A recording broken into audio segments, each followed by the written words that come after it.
we present the BBC Drama Repertory Company in The U-Boat That Lost Its Nerve, a play for radio by James Follett, with Nigel Lambert as Bernard Bent.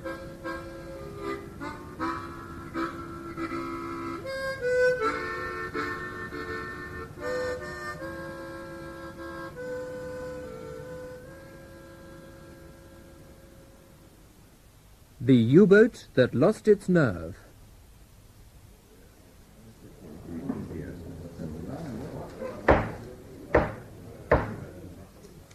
U-Boat First Officer, Lieutenant Bernard Bent, you will please stand. This Council of Honour has been convened under powers delegated to us by the Naval High Command with the approval of the Führer. We have been instructed to hear all evidence and to recommend sentence should you be found guilty. Have you appointed an officer to conduct your defence? Yes, sir. Major Schulke.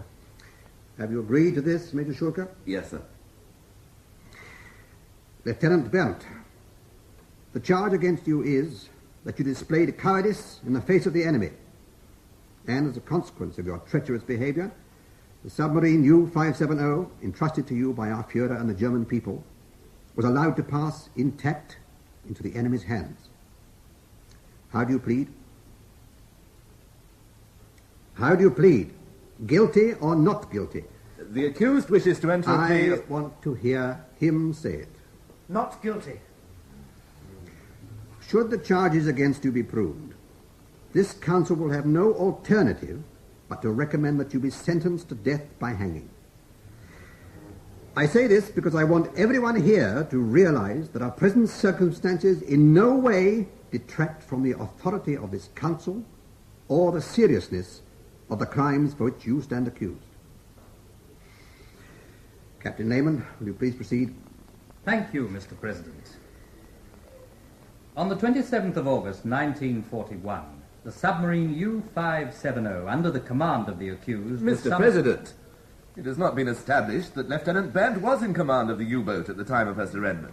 He was in command at the time of its capture. It amounts to the same thing. Please continue, Captain Lehman. On the 27th of August, 1941, U-570 was some 200 kilometers south of Iceland and proceeding on the surface to a rendezvous in the North Atlantic where she was to join other boats in her flotilla in night actions against enemy convoys. You will hear how she failed to maintain a proper lookout, but at this point we should consider the attitude of the accused to his responsibilities and to the war in general. Now, this list details certain unauthorized stores which the accused had placed aboard 570 before she sailed. 40 kilos of Dutch Edam cheese, 20 kilos of camembert, several hundred kilos of ham, 100 kilos of Normandy butter, Riesling, brandy, whiskey sherry, and an unspecified quantity of beer. Lieutenant Bernard Bent saw no reason to change his way of life merely because of his responsibilities as an officer. The war for him was going to be one glorious non-stop party. Gentlemen, I give a toast, the U-570. May this patrol be the most successful of any U-boat. Bent has made a stencil of a sinking ship. Oh, yes. As we have 15 torpedoes, let's hope we sail into Lorient with 15 sinking ships painted on our bridge. Here we are, sir. Show them, Bent. There. Only one thing wrong. What's that, Chief? Well, that stencil looks like a 2,000-tonner. If we want to beat Kretschmer's best patrol, every ship we sink will have to be at least 4,000 tons. It's only meant to be a symbol. Make a bigger one, Bent. We must be precise. This one took me 2 hours, sir. Maybe for every 4,000-tonner we sink, we could put up 2 of Lieutenant Bent's 2,000 tons. Well, that wouldn't be honest. The trouble with you, Bent, is that you take everything too seriously. Someone has to. I aim to sink 100,000 tons, Bent. Is that serious enough for you? If you say so, sir. I say we have another drink. Back to business. This is superb brandy you scrounge, Bent. We'll drink to you, to Lieutenant Bent. May he have the strength to bear the Knight's Cross Admiral Dönitz will be hanging around his neck. Lieutenant Bent. Hey, where's our torpedo officer? I specifically asked him to be present. Well, Lieutenant Stein is examining the torpedo, sir. He's been at it since we left port. Oh, has he? Doesn't he know that messing about with the torpedoes is forbidden? Pass the word for him. Yes, sir. Who do we drink to now? The Führer. Ah, yes. The Führer. The Führer. What's the matter, Bent? I'm sorry, but I've already had rather a lot to drink. Oh, give him some coffee, someone. There you are, Stein, you wretched fella. I hear you've been messing about with our torpedoes. If you can make them go off with a bigger bang, I won't enter it into the log. Can I have a word with you, please, sir? Have as many as you like, but first a drink. No, I must speak to you first, please, sir. In private. Oh, weren't you warned about those French girls? Torpedoing enemy personnel should only be done at sea. I won't be any use to you. You need the sick berth attendant. You know, you're getting as bad as Bent. No sense of humour. Oh, all right. We'll go up on the bridge and relieve the lookouts. Excuse us, gentlemen.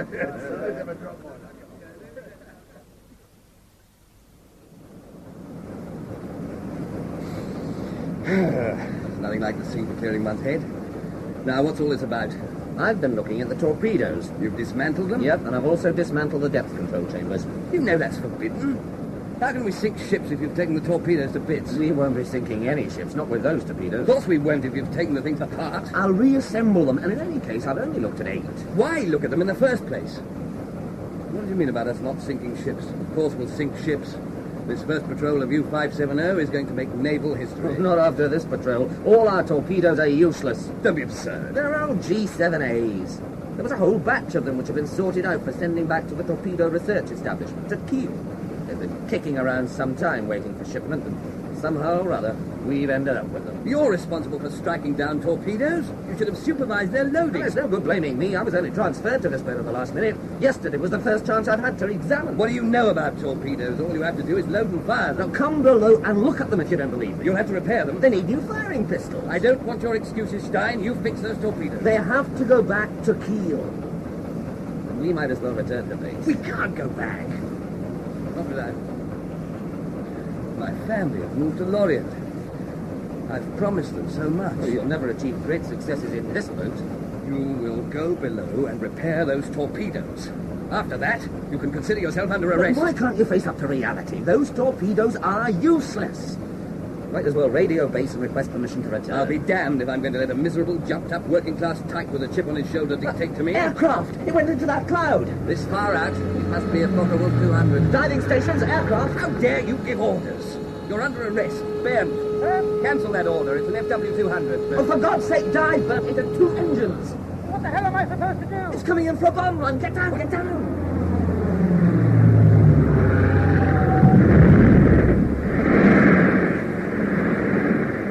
Bert, gun crew, on the double. No, they'll kill us.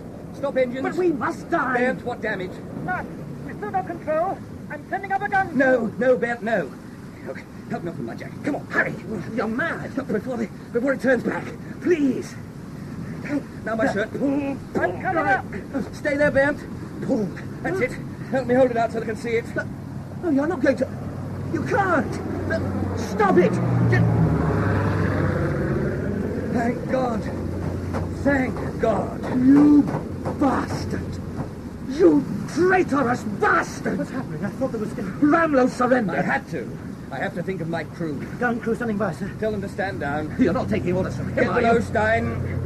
Bernd, help me turn the shirt around. Sir, you hold the sleeves up so they can see it. That's it. They'll destroy us. I think they got your message, sir. I ordered you below. Thank you, sir. I have no wish to be involved. It's an RAF Hudson. The Coastal Command. They nearly killed us. The bomb came within 10 meters. What do we do now? It's up to them, isn't it? May I use your glasses, sir? Yeah. Must be a reconnaissance aircraft. Some ship in the ocean number in the turret. Probably Brownings. And bombs. Was it a bomb or a depth charge? I don't know. What does it matter? I don't think the RAF have an airborne depth charge yet. They're signalling. It's in English. Have you surrendered? Tell them yes. Have you considered that you might stand a chance of shooting it down, sir? Our They could anti-aircraft be on guns. top of us with another bomb before we could bring the guns to bear. What's she saying now? Aircraft to U-boat remain on surface, or we will bomb you Do you understand? Tell them we do, Bent. Control room bridge. I'm ordering the destruction of all charts, code books, identification books, and the logs. Stein, they may not like it. They'll be ejected through a tube. But if they see the capture open... We're flooding the forward tanks to put the valves down slightly. They won't see anything. Bent, go below and place Stein under arrest. He's right about getting rid of the boat's Go papers, below sir. and arrest him. If anything goes wrong, the whole crew will be lost. I'm resisting arrest, Bernd, and there's nothing you can do about it. The entire company's with me. Also, as first officer, it's your duty to arrest Ramlow and countermand the surrender. I can't do that. You'd have the full support of the crew. Yes, but it would amount to, well, mutiny. So? But I don't have the authority. You do, if he's no longer fit to command. Why isn't he? He's only thinking of the crew. There's an aircraft circling, threatening to drop another bomb. Another bomb? Were you in the Narvik campaign? No. I was. Shall I tell you the armament of that Hudson? 1 anti-submarine bomb. 1. And even that's useless unless it scores a direct hit, as we've just seen. Narvik was over a year ago. The RAF may have improved their armament since then. But Ramlow may know more than us. He doesn't. But you don't know. You're only going on your experiences of over a year ago. Even if it has got another bomb, we could still shoot it down before it has a chance to drop it. But how? Haven't you got any imagination? We could string up some washing or something and load a belt into the 20-centimetre while the Hudson is unsighted. We could even crowd men around the gun. We could load it, bring it to bear, and open fire before the Hudson realised that anything was wrong. If I was in that aircraft, I'd be watching us like hawks, the first sign of anything suspicious. Oh, you're worse than Ramlow. I don't suppose it's occurred to you that he might be acting in the interests of us all. Our interests are irrelevant. All that matters is that this U-boat must not be cravenly handed over to the enemy without a shot being fired. I shouldn't have thought you'd be worried about honour. I'm not talking about honour. I'm talking about the cowardly behaviour of this submarine in allowing itself to fall into enemy hands who could then use it against our fellow sailors. And if you can't see the difference between that and your blasted sacred honour, then you're as bad as Ramlow. Chief? Yes, sir? Everyone signed? Everyone, sir, without exception. Here. Thanks. Here's my Luger, then. Take it. Take it. That's it. It's loaded. Now, Chief, read that paper.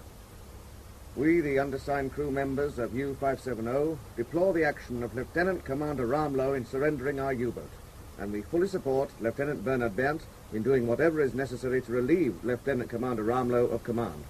We also swear to obey Lieutenant Bent and pledge him our complete loyalty, and it's followed by the signatures of every member of the company. Thank you.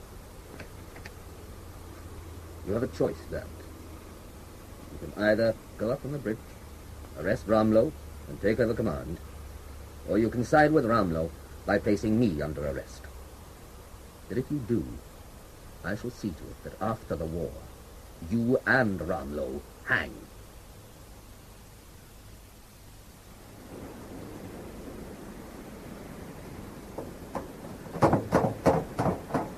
Bernd.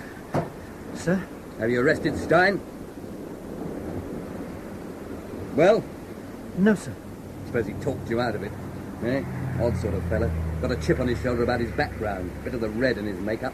I don't know, sir. I'm going to break one of the first rules in dueling. Real dueling, I mean. Not all this modern stuff with face masks. What's that, sir? Never turn your back on an armed man. Wonder how much longer his fuel will hold out. Can't be much left. 200 kilometres south of Iceland. He'll need some to get back. Do you agree with Stein? Do you think I'm a coward? I don't know. I always thought cowardice was something so definite, like murder, that there would be no doubt in my mind when I was actually committing it. And yet when I waved my shirt at that Hudson, it never occurred to me that it was a cowardly act. Wherever we're in harbour and the crew are lined up on deck, it always frightens me to see how many men's lives depend on me. The horrible thing is I don't know if I surrendered to save my own skin or the lives of the crew.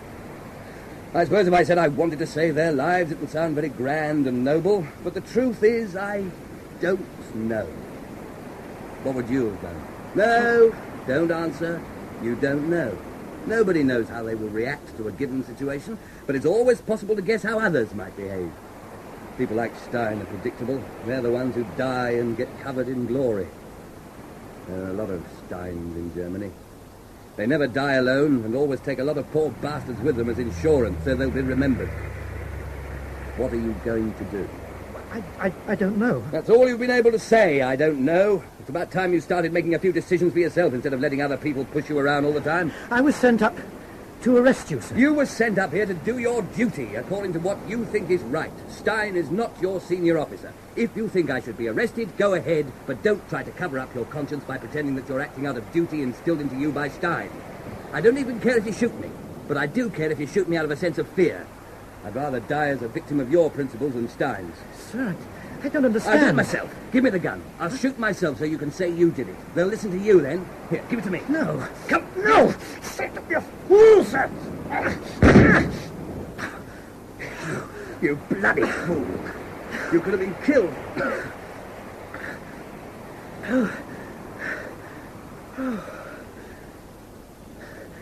The destroyer's arrived. Look! And tell him you've done it. Don't speak to me with a voice, Captain.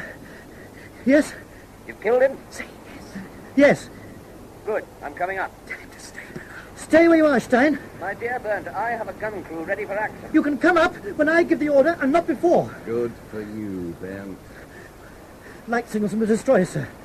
In English. Stand by to receive armed boarding party. They'll be lucky in this weather. There goes the Hudson. Wonder how they feel having to hand their prize over to the Navy. Sir, now the aircraft is gone. If we were to set up torpedo to run at the shallowest setting, maybe we We'd could... never sink a destroyer, Bernd. Not with their shallow draft. You should know that. Well, it would be worth a try, sir. Well, what are we going to do now? Wait for the boarding party, I suppose. They won't try that in this sea. Would take us in tow. Not with us on board. Here, what are they saying now? Do you have a dinghy? Captain, to join me immediately. Allow no one else on bridge. Do you understand? Why should they risk their necks with a boarding party when they can get me to risk mine? Signal message understood. Why won't they allow anyone else on the bridge? So you won't be tempted to scuttle. Do you want help with the dinghy, sir? No, I'll manage. Bernd, I saw the Hudson leave on the sky periscope. I insist you allow me on the bridge. What can you see on the attack periscope? Down. Now we have company. A destroyer and an armed trawler. Our orders are no one else on the bridge. We have to allow everyone up if we're to scuttle. We are not scuttling, Stein, and that's an order. We are not handing this boat over to the enemy. Chief, Sir? will you ask Lieutenant Stein to stay away from the voice pipe? Sir? Are you managing, sir? Blasted thing. The wind keeps catching it. Here, you'd better have this back. Stein's gun, isn't it? Yes, sir. I'm ready now. Look, I'm sorry, sir. Just be sorry there's a war and thankful you're now out of it. Will you scuttle? I don't see how I can. No. Well, goodbye, Bent. Look after the crew. Goodbye, sir. And good luck. See you in prison. Oh, God.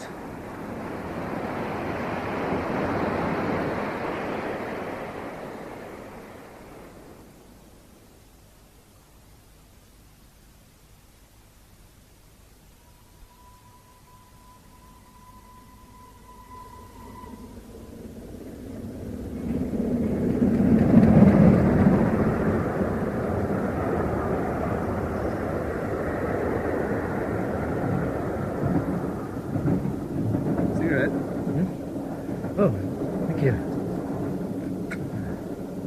I'm Schulke, Conrad Schulke, Major, Army Reconnaissance. U-boat? Yes. Never catch me going down in one of those things. Death traps. I'm sorry, just trying to make conversation. You can tell me to shut up if you wish. No, I'm sorry.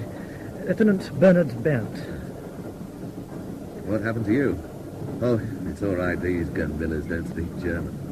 Oh, we were bombed by an aircraft. Bad luck. Any casualties?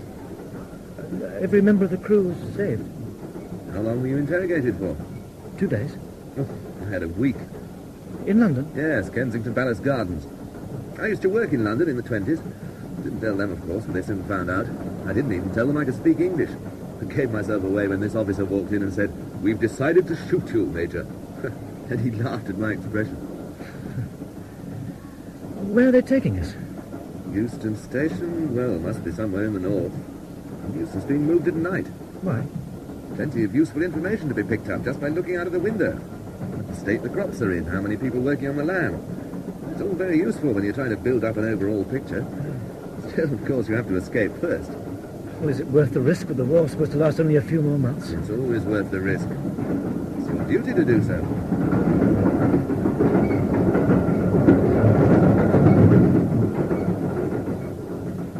Major Schulter, wake up. It's daylight. I'm stiff. Still on the move. Taking us further north than I thought. The train keep going all through the night? Apart from 2 stations. How long did we stop for? About 15 minutes at the first one and 10 minutes at the other. What was it called? Bovril, I think. What's so funny? You'll learn that. You'll learn. Beautiful countryside. Keep crossing rivers and streams. Do you suppose we're in Scotland? It's now 8 hours. Average speed, what, about 70 kilometres an hour? No, not in Scotland. I'd say we're in Cumberland, somewhere near the Lake District. Now, that's either another station coming up, or Journey's End. Uh-oh. Journey's End. Let's hope they feed us soon. I'm starving.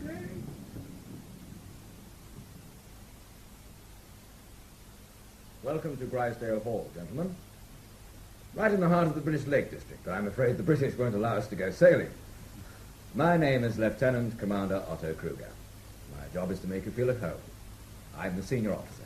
Commander? It's a great honour to meet you, sir. It's good to have another U-boat officer. Or perhaps I should say not good.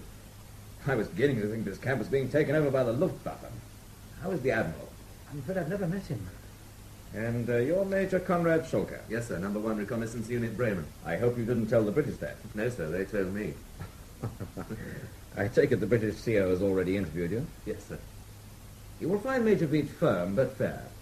All matters for his attention are channeled through this office. He and I have an understanding, and most difficulties can usually be smoothed out between us. Is there an escape organisation? I was coming to that. As you must have seen from the truck which brought you from the station, the surrounding countryside is wild and desolate. It looks very beautiful now, but in the winter it is deadly. That is why we have an escape committee under my chairmanship, which carefully vets all escape proposals. We don't wish to deter initiative or daring. Our job is to prevent officers getting themselves killed because of some harebrained scheme that has no hope in hell of succeeding. Has anyone ever escaped? Several times, but no one has ever got home. The first to try was Baron von Vera. The fighter pilot? Yes. He remained free for several days, but only because he knew the district from camping trips before the war and could speak English without a trace of accent.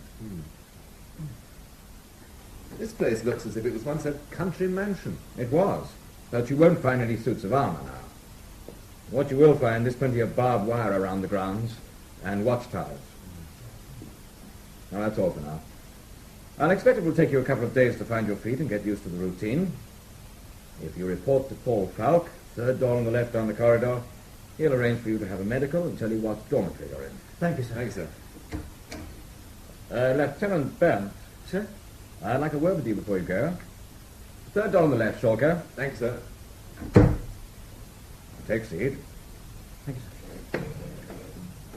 Lieutenant Bernard Bent, First Officer U-570. Bombed by RAF Coastal Command, 27th of August, 90 miles south of Iceland. No casualties. The British don't tell us more than they can help. Is that correct? Yes, sir. No casualties? Yes. You were extremely lucky. What became of your commanding officer? Ramlow, wasn't it? He was taken on board a different ship. I don't know what happened to him. I knew him slightly at Lorient. Is he a party member? I don't know. No, he won't come here if he is. This is what the British call a white camp, for non-national socialists.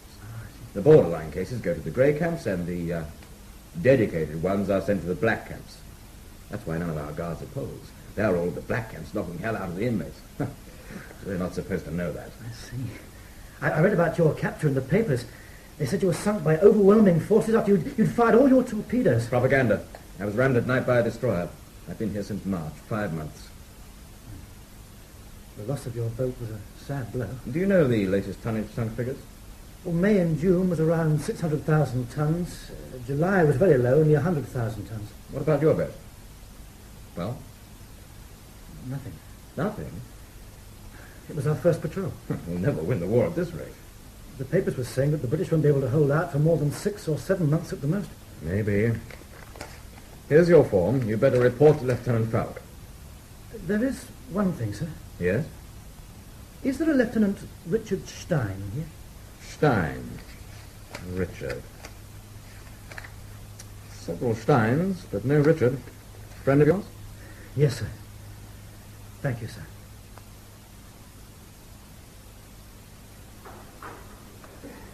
Well, that's all I've been able to pick up from the guards. With luck, they might come with us.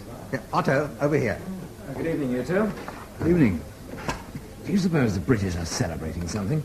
This stew actually looks and smells edible. At least 3 extra grams of meat. We've decided that your U-boat comrades aren't sinking so many ships these days. According to Bernd, one of the new arrivals, they're not. Did you give them a medical? Well, Schulke's okay. Bernd seems to be suffering from depression. He's also got a weak heart. You know, it beats me why you let these cripples into the Navy. In the Luftwaffe, which this place is crawling with. They have to be A1. Anything for tonight's bulletin?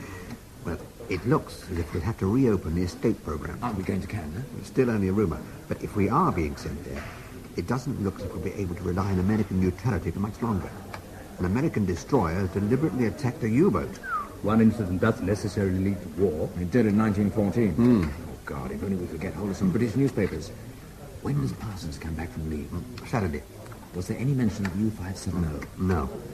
So what do? Do we reopen the escape program, or do we continue squashing every scheme put forth? I think we'd better carry on vetoing all plans for the time being and review the situation when we've had a chance to look at the papers.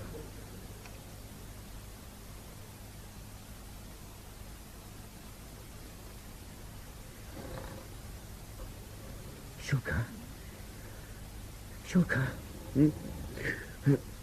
What's the matter? I can't sleep. What? Well, I can if I'm left alone. 4 hours. Conrad. May I call you Conrad? Did you wake me up just to ask me that? Do you suppose the others will find out about how you were shot down? What are you talking about? What others? Well, Kruger, Falk, the whole camp. I don't understand. I've told them everything. No, I mean the exact details. Your position, the time, that sort of thing. Do you think they could ever find out? Well, I suppose so. Does it matter? Is something wrong? Bernard? Yes? Do you want to tell me? No, it's all right. Sorry I woke you. Good night. Good night.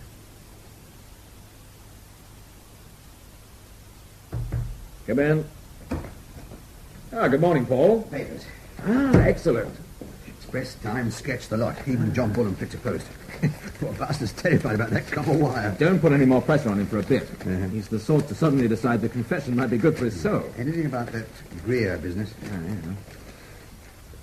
Last night, in a broadcast to the American people, President Roosevelt, referring to U.S. attacks on German U-boats, said, "When you see a rattlesnake poised, you don't wait until it strikes before you crush it."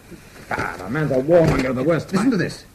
Squadron leader J.H. Thompson of 269 Squadron, the pilot of the Hudson which captured U-570, said the white surrender flag waving from the conning tower was the biggest surprise of his life. What? An Admiralty spokesman refused to comment on U-570's future, but said the capture of an intact What? U-boat was of major importance, and the possibility of it being commissioned as one of His Majesty's submarines could not be ruled out. Get him in here. What was the exact damage caused by the bomb? I don't know. How close did it fall? Well, I wasn't on the bridge. You don't have to be on the bridge to know how close a bomb was. I'm sorry, I don't know. It wasn't me who surrendered. It was Lieutenant Commander Ramlow. Where were you when it fell? In the control room. Look, I didn't surrender. Did you make any water after the explosion? I don't know. Why didn't you dive? Well, the hydroplane wheels were jammed. All of them? No, just one. Which one? Come on. Look, I don't know. The stern, I think. If the bomb exploded forward, how come the stern wheel was jammed? I'm not sure where it exploded. First you say forward, now you're not certain. I wasn't certain at the time. Can you read English? A little. Read that. Go on. Read it. An Admiralty spokesman refused to comment on U-570's future, but said the capture of an intact U-boat. Do you know what the word means? Yes. The Telegraph, the Times, the Mirror, they all refer to an intact U-boat. And it's probably in every American newspaper. You snivelling little coward. You know what you've done? You've made the German U-boat on the laughing stock of the entire world. It was damaged. There was nothing I could do. We were helpless. Well, I wanted to scuttle. I pleaded with the captain to scuttle. But it wasn't my fault. I said we must destroy the boat, but he refused. It was damaged. I know it was damaged. He could be right, Otto. I wouldn't put it past the British to issue a false statement deliberately. It's up to you. I'd rather take the word of a German officer than the British press. It was damaged. I know it was damaged. We'll take the word of this. I suppose so. Bernd. Sir. Pull yourself together. Yes, sir. We're giving you the benefit of the doubt. Thank you, sir. We'll tell the camp that the British salvaged your boat. I dare say that'll be nearer the truth than these papers. Yes, sir. Thank you, sir. We'll say no more about it. All right, you may go. Just one thing. If these newspaper reports do turn out to be telling the truth, you will most likely be hanged for cowardice.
Where on earth is Paul? We're missing it all.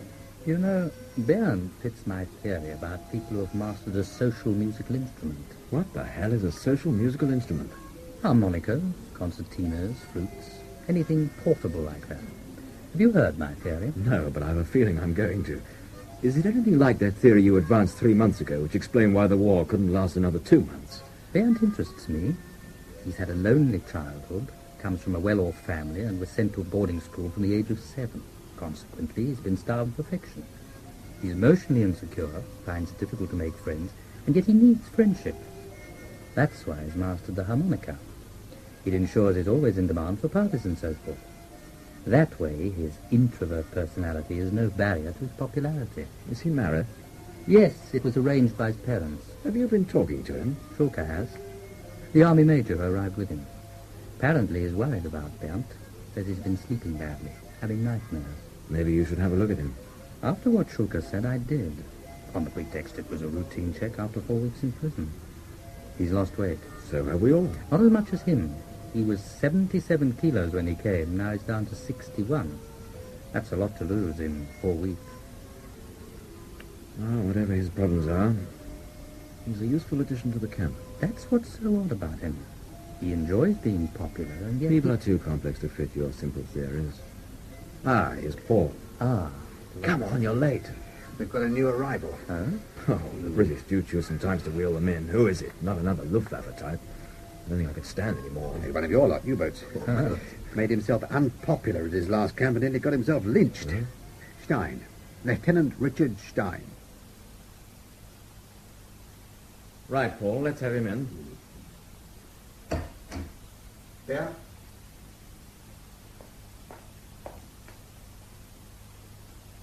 Stein. Hello, Bernd. I'm surprised you're not in British uniform. I didn't expect to see me so soon, of course not. Well, I didn't expect to see you so soon either. I've been busy making a nuisance of myself at every camp so they'd keep transferring me. Third time lucky. You better shut the door, Paul. Lieutenant Stein has made some serious allegations, Ben, regarding your part in the loss of U-570. She wasn't lost. She was handed over by this traitorous coward. We're not interested in personal comments at the moment. We just want to find out if what you say is true. Oh, it's true, all right. Look at him. He's terrified. I was not U-570's commanding officer and therefore not responsible for her surrender. According to Lieutenant Stein, you were a party to it. I wasn't even on the bridge when the Hudson dropped its bomb, but Stein was. Is that true? I left the bridge because I wanted to have nothing to do with the surrender.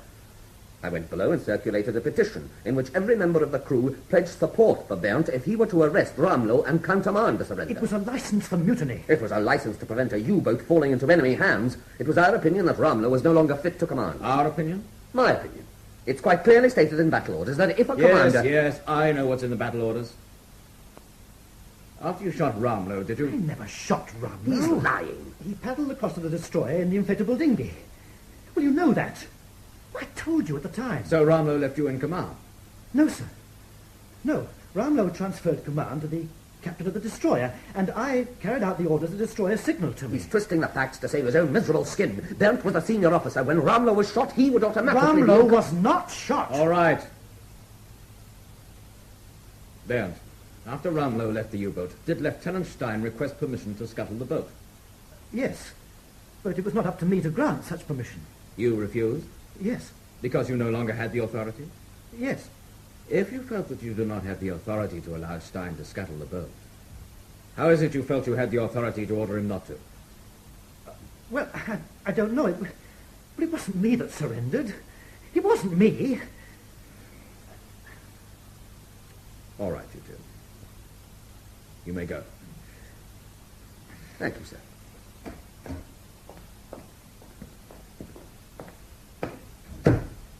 Looks as if Stein was telling the truth. And the British newspapers. It puts me in a difficult position. From what I've seen of Stein, the story will be all over the camp in a matter of hours. If I do nothing, the Luftwaffe and army types will accuse me of favoritism to a fellow U-boat officer. Yeah. They might even take the law into their own hands. Requests Bern's transfer to another camp. Then they'd say I was trying to protect him from justice. Besides, what do you suppose would happen to him if he ended up at a grey or black camp, and the prisoners learned about his part in U-570's surrender? I don't see that they would. Bern's hardly likely to tell them. A U-boat has a crew of 48. After screening, they'd be sufficiently scattered for there to be a good chance of one or two being in any camp that Berndt was sent to. Suppose we get rid of him when they do find out. It won't be our problem, will it? You do realize what would happen to him? I've got a pretty good idea. It'll be no more than he deserves. He deserves a fair trial. If we were to get rid of Berndt, we'd be shirking our responsibilities, just as Berndt did on the U-boat. More so, in fact. At least Berndt was probably trying to save lives. His own skin, more like. Possibly. But as long as I'm senior officer here, it's up to me to see that civilized standards are maintained. Under these conditions, it's all too easy for men to forget them. Do you think that won't happen? We saw how bitter Stein is. He'll be shooting his mouth off to everyone and urging them on to deal with Berndt in their own way. If he were to team up with people like Schumann and Kirk and a few of the others... I know that. We'll have to forestall them until I think of something. How? Why not ask Beach to put Berndt in solitary? Well, what reason do we give? Tell him Berndt's in danger. And admit I can't control the men under me? Anyway, you know what a highly developed sense of justice Beach has. It's one of the more worthwhile British traits. I believe the British may have the answer. An old custom of theirs. It's rather nasty, but it might suit our purpose. What's that, then? Tell Kurt that before he reads the after-dinner news bulletin, I wish to make a statement to the entire camp.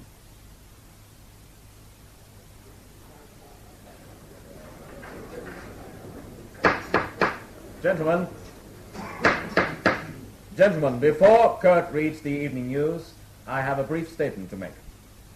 Berndt, will you stand up, please? As you know, Lieutenant Berndt is here because his submarine was captured by the RAF after it had been bombed. We have just learned that the newspaper reports about the capture, which we disregarded at the time, are in fact true. In view of this, it has been decided that from now until further notice, no prisoner will speak to, communicate, or attempt to communicate with Lieutenant Berndt in any way whatsoever. A serious view will be taken if anyone breaks this rule. The British have an expression for Berndt's punishment. He is being sent to Coventry.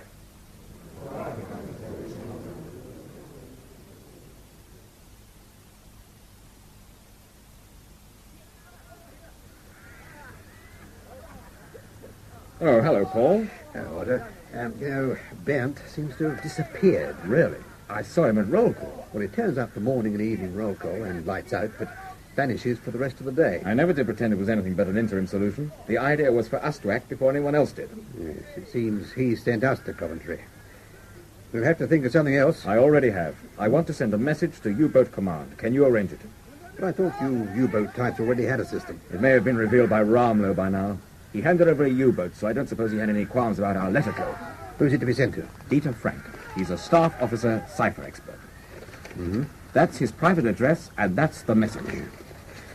Dear Dieter, British press reports about U-570 are correct. First officer is now... You're not serious. I'm perfectly serious. But don't you think it's better than what we're doing now? It violates a Geneva Convention. We can't... We can if we call it something else. Think you can bury that message in a letter? I think so. I'll try a date code. It may work.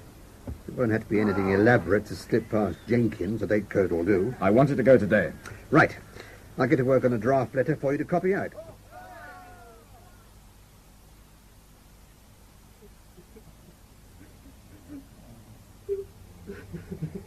Oh.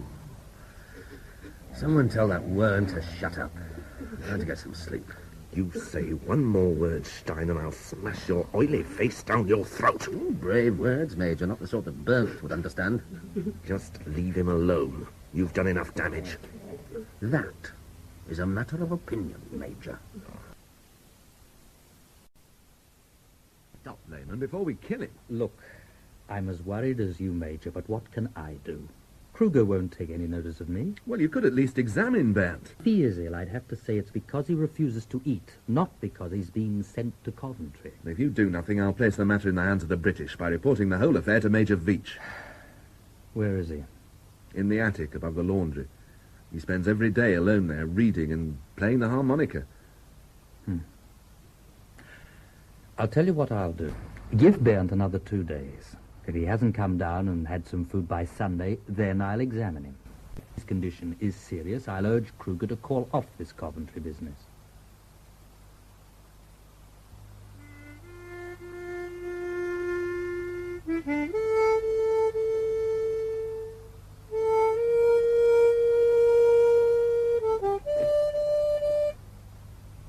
Hello? Is someone there? Oh.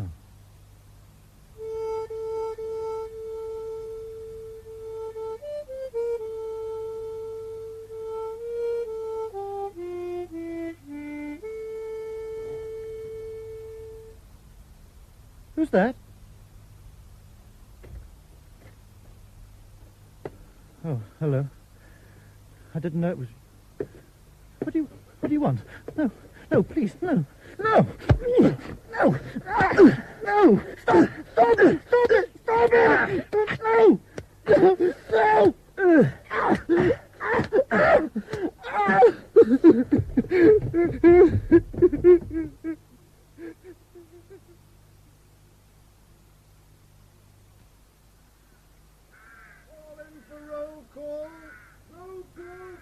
I want you to come and look at Berndt now. We agreed this morning that I wait until Evening Sunday. roll calls in 5 minutes. Now, he's usually down 10 minutes before it starts so that he can have his name cleared by the guards and disappear before the others arrive. Well, maybe he's decided to... I want you to come now, please. Very well. Bernard, roll call in 3 minutes. Bernard? Bernard? Good God! Help me turn him over. What's the matter with... Oh, look at his face. No, please, no more. It's all right, Bernard. No more. It's all right, old man. Who did it? Berndt, Can you hear me? Don't hit me anymore. Listen, Bernd, it's only a few minutes to roll call. We've got to get you down to the laundry to clean you up. What the hell does it matter about roll call? I'm going to tell Veach. No, we'll keep the British out of this. If you want to help Bernd, you'll keep quiet. I haven't kept quiet before. This wouldn't have happened. Help me up with him. Steady. That's it. We'll have to hold him between us during roll call. Dear Otto, your recent letter was eagerly read by everyone. Jan has at long last proposed to Alice. Our youngest has seen a great deal of action in our new swimming pool this summer. She has even learned to swim underwater. Paul can't swim yet, but enjoys playing with a toy boat we managed to buy. Only 570 marks. You think there's one about people I've never heard of. Here, you better decode it. It's so simple it hardly deserves to be called a code. First word is your, 3, 4, 5, 6, propose, 7, 8, 9, action. All the other words are obvious, underwater boat, 570. The last sentence doesn't seem to fit. Your old friend in UB-68 sends his regards. UB-68 was the Admiral's boat when he was a commander during the last war. Yes. Well, the complete message reads, Dear Otto, your proposed action of U-570 is approved. You will hear all the evidence while it is still fresh in everyone's mind and recommend suitable sentence to be carried out after war. Preserve transcript if possible, Admiral Dönitz. May I see it, please? That's the original letter, and that's the transcribed message. The date and time on the letter indicate... Yes, I know how the date code works. Thank you. Well, I presume there'll also be an inquiry to find out who assaulted Bernd. That was a most unfortunate incident which we all deplore. With respect, Lieutenant Commander, that was not the answer to my question. If Bernd cares to reveal who it was, then we shall see that whoever it was is punished. You know damn well he's too scared to say anything. It's not our fault if he chooses to remain silent, Major. It could have been any one of several men. We all know who it was. No, we do not know. If you have evidence, then we'll be glad to hear it. Now, on the question of this Council of Honor, Falk, you will be the Council's president. I know nothing about court procedure. Captain Lehman does. He'll brief us. My experience is limited to giving evidence on medical matters for the police. Nevertheless, you know more about it than any of us. I wondered why you were asking me all those questions last week. I've written out 4 copies of the charges against Bernd. One for me, one for you, Paul, as Council President. Thanks. Captain Lehman, you will be prosecuting. Thank you. And a copy for you, Schalke. You will be defending. And where shall we hold this charade? We'll use the stage in the main hall and organize a proper lookout system. If the British walk in, we're merely rehearsing a reenactment of a famous German trial for the concert. I shall want a large German flag to go on the wall behind the President's chair. And what will you be doing? I shall be an expert witness for the prosecution. Lieutenant Stein, you said that the RAF do not possess an airborne depth charge, but their coastal command aircraft are fitted with one anti-submarine bomb, which, and I quote from your evidence, is useless unless it scores a direct hit. Yes. If Ramlow had died, there would have been little danger. Did you see this bomb fall? No. Really? Why not? I ducked. It's customary when a bomb falls. It helps you live longer. Did Ramlow duck? No. So you don't know if the Hudson dropped a small bomb or a more lethal depth charge? I've already told you, the RAF do not have an airborne depth charge. Well, I shall be producing a witness who will testify that they do. A new arrival. His U-boat was depth charged by a Sunderland. So, you ducked while Ramlow bravely watched the Hudson all the time? He did not watch it out of bravery. He was hypnotized with fear. How did he surrender? He waved his shirt. Did he have a jacket on? Yes. Which he had to remove first before he could take his shirt off? Yes. Now, did he wave the shirt after the Hudson released the depth charge? Yes. Immediately after? Before the Hudson had time to turn? Yes. Oh, he was quick. He tore his jacket and shirt off in panic. But just now you said he was hypnotized with fear. Did you help him off with his jacket? Well? You must answer the question. Yes. Well, he asked me to. But I didn't know why he wanted it off at the time. Did you also help him remove his shirt? Yes. But I didn't know why he wanted it off. No, of course not. It was late summer, and I suppose the Hudson was making it rather hot for you.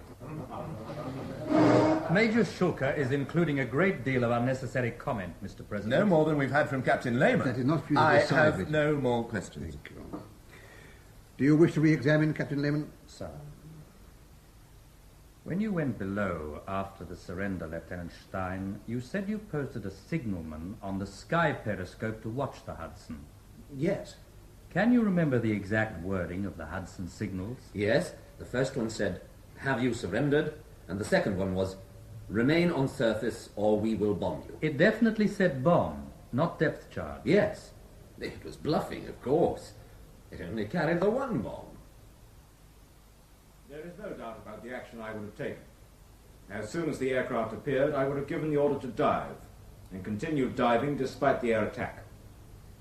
My chance of escaping would be very good if there were no anti-submarine ships less than 12 hours steaming away.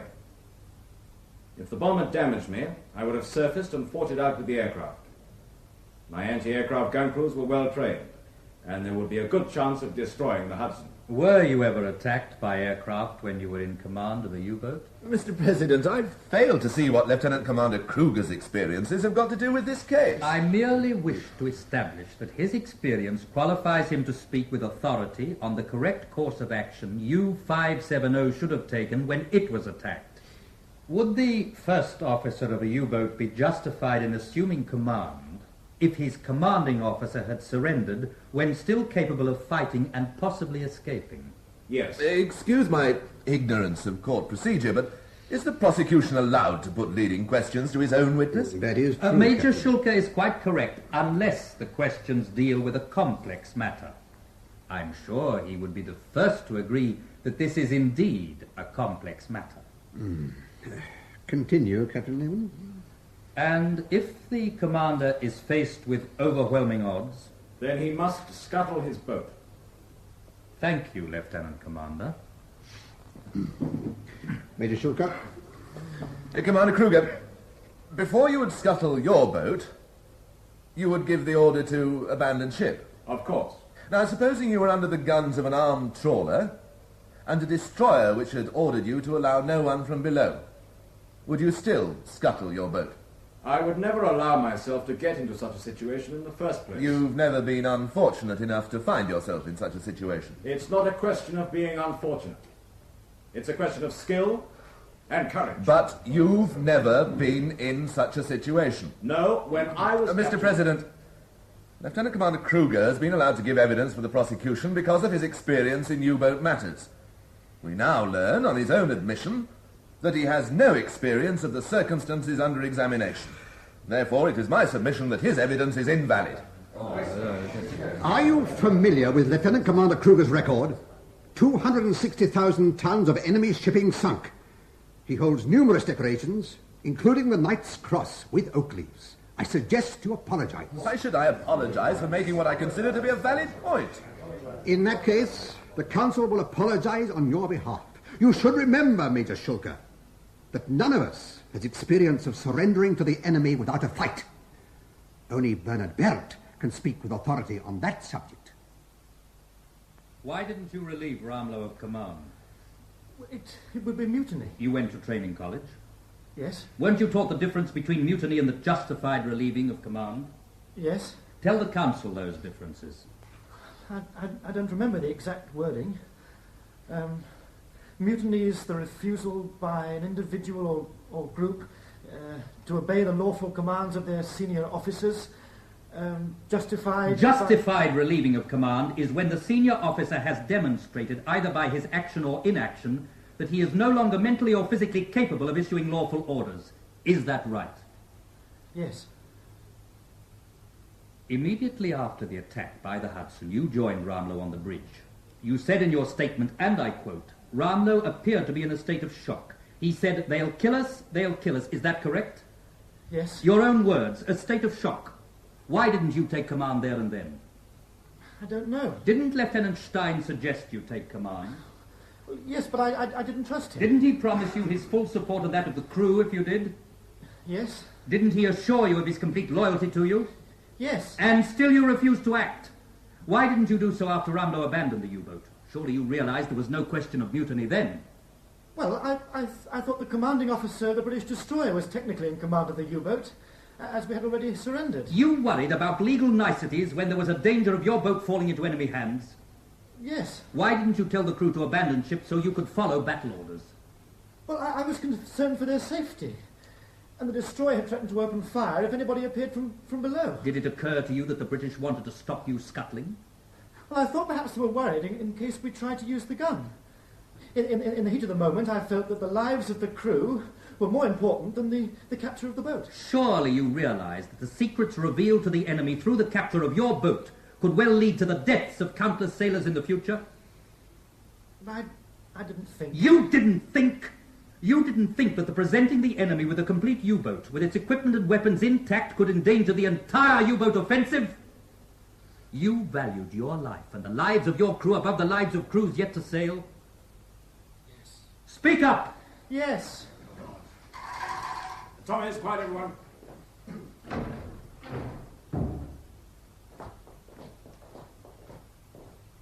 Yes, that's fine, Willie. But I want you to put more pressure on. Remember, this is the bit where you've reached the main part of your cross-examination. You must be much harder. Surely you realize, do you admit? Bernard, you're just right. You're looking frightened because you know you're guilty. We'll just do that bit again. Take it from... All right, Willie, carry on. Lieutenant Bent, do you understand what your last reply means? Yes. Would you like to reconsider your answer? I don't care what happens to me. I just want all this finished. Do you admit to being a coward? Yes, yes.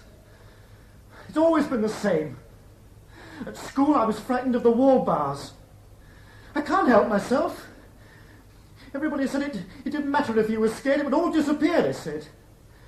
You'd be too busy to be scared, and I believed them. I believed my father. Fight for the fatherland, he said. Well, I had nothing to go on. I had no means of judging myself. I was scared the first time I was on a boat when it dived, and I've been scared ever since. I didn't want to die. Now I don't want to live.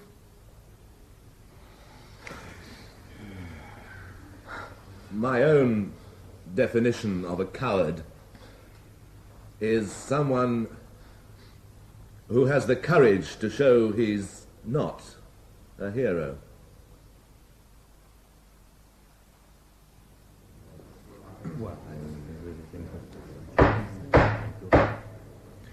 Lieutenant Bernard Berndt, you will please stand.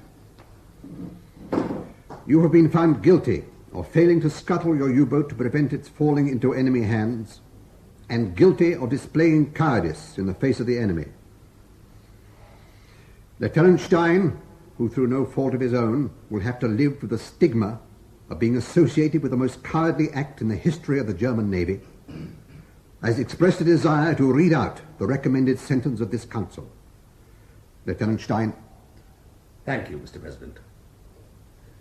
Bernard Berndt, the recommended sentence of the council is that you be executed. Supposing he wants to appeal? That's a matter for the Naval High Command. Our instructions were to hear the evidence and recommend sentence. Do you think we went too far? No. Do you think our sentence will be upheld? I don't see why not. Look, is something worrying you? I can't help thinking that what we did was wrong. I mean, to sit in judgment on a man is bad enough, but to destroy him as well in front of him... Listen, I'm a submariner. Just one of thousands. It's a filthy, dirty job.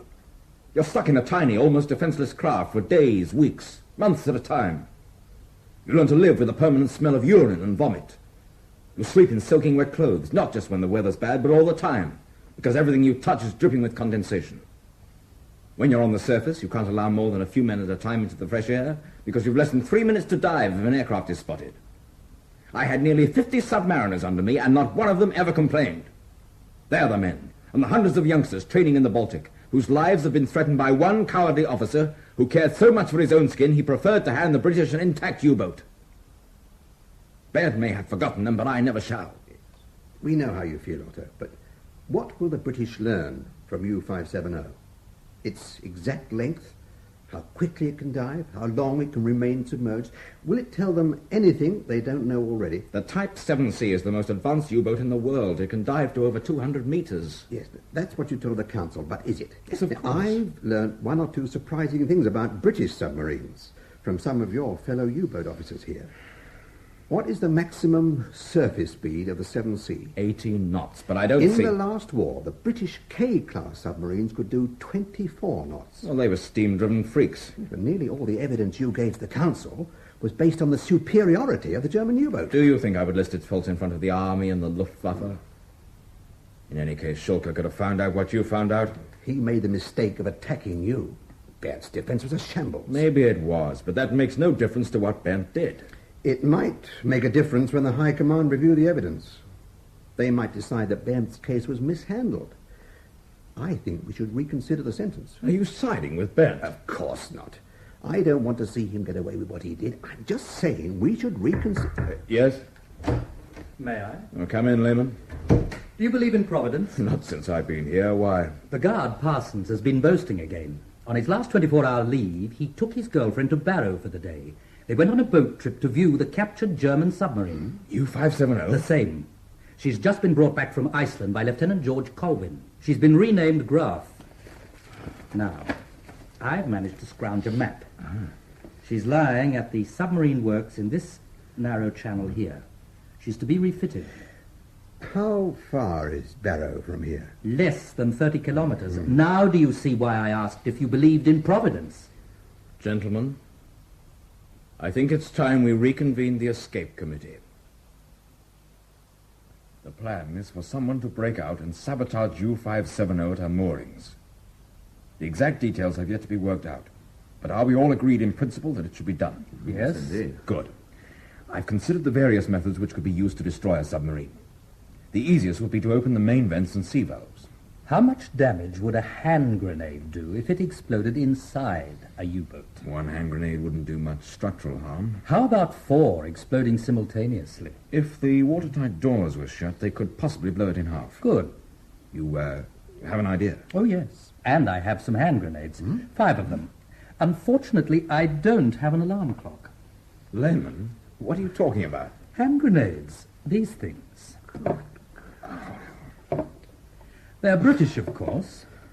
No throwing handle, which means they'd make a smaller packet, but just as big a bang. Where on earth did you get these? From the armory. A prisoner the British trust has been stealing from it regularly. Another prisoner they don't trust then returns whatever has been taken in exchange for tobacco. They keep replacing the locks, but he's sawn through the hinge pins. All he has to do is lift the door, and it drops off. Doesn't matter how many locks they fit. How long has he been doing this? Some weeks now. He's kept quiet about it because he thought he was onto a good thing. I didn't know about it until he came to me with these. He feels he's bitten off a little too much. He wasn't sure whether to return them or use them as a lever. Well, you're responsible for the men in your section. It's up to you to know what they're doing. You must admit it does have its funny side. All we need is an alarm clock. Why? As you can see, they're nothing like our stick grenades. They don't have a friction igniter. This lever is spring-loaded and it's held against the grenade body by this pin. Now, to use the grenade, the pin is pulled out and the lever is held in place by the hand. Once the grenade is thrown, the lever flies up and starts an 8-second fuse. So, we take 4 of the grenades, remove the pins and pack them into a small box crammed with plenty of clay to hold the levers in place. Now, the 5th grenade is also packed into the box, but with its pin in place, which is attached by a piece of string to the alarm key on the back of the clock. When the alarm goes off, the key turns, winds the string around its spindle, and pulls the pin out of the 5th grenade. It explodes, shatters the clay around the other grenades, which all explode together 8 seconds later. Well, it seems we have a bomb. All we need is a volunteer to plant it and a method of getting him out. There is one person who ought to be given the chance to volunteer first. You've got to do it. Kruger hasn't made any promises, but I'm certain he'll allow an appeal if you agree. I couldn't do it, Conrad. I'd do something wrong, I know I would. Are you scared? No. Yes. I'd be terrified. Do you want to be hanged for cowardice? No, but supposing something went wrong. Well, supposing I was caught. The British would shoot me anyway. Listen, I'm reaching the point where I don't care what happens to you. I've done my best for you, and I'm damned if I'll do any more. I never did think of you as a coward, but I will if you refuse to do this. I'm sorry, Conrad. I've caused you a lot of trouble. It's nothing to the trouble I'll cause you if you don't agree to this. Well? Yes. I'll do it.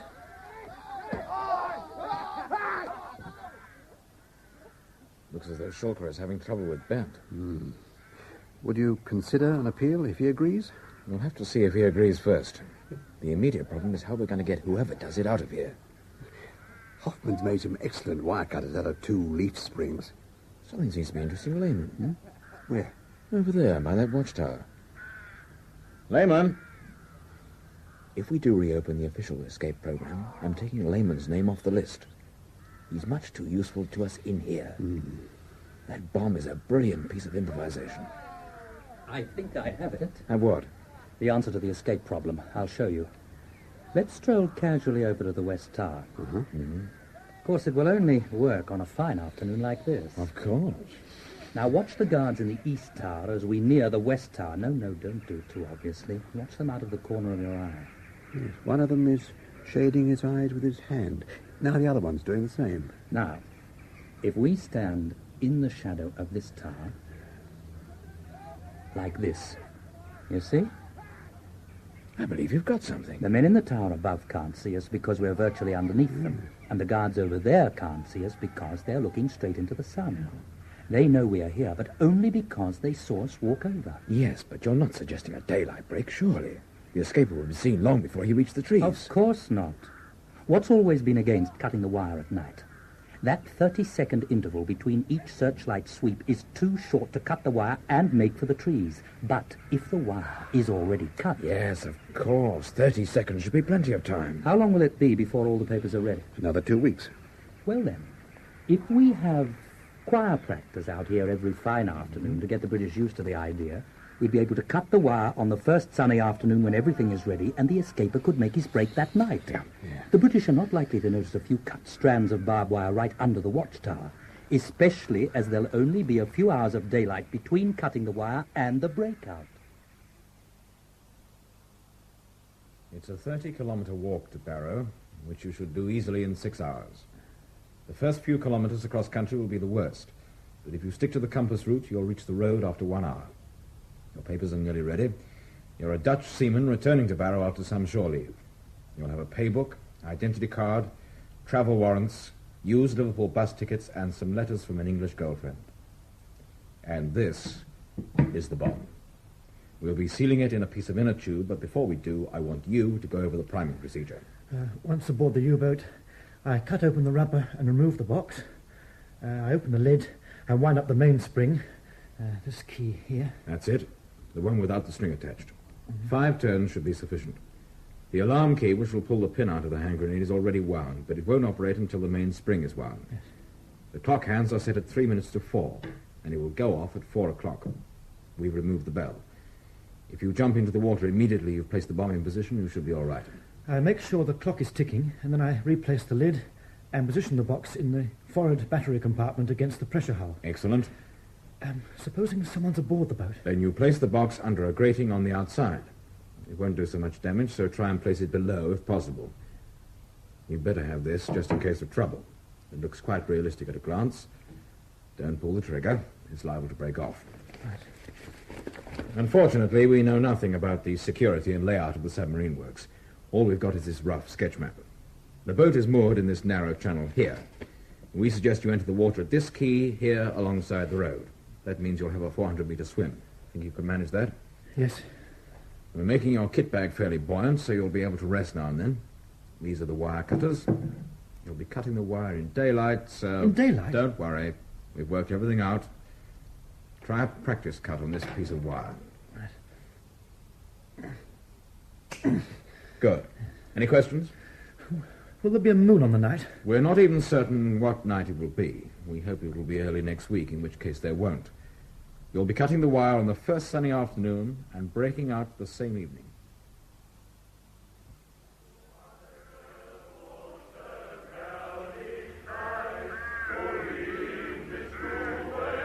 Okay, Bent. Now.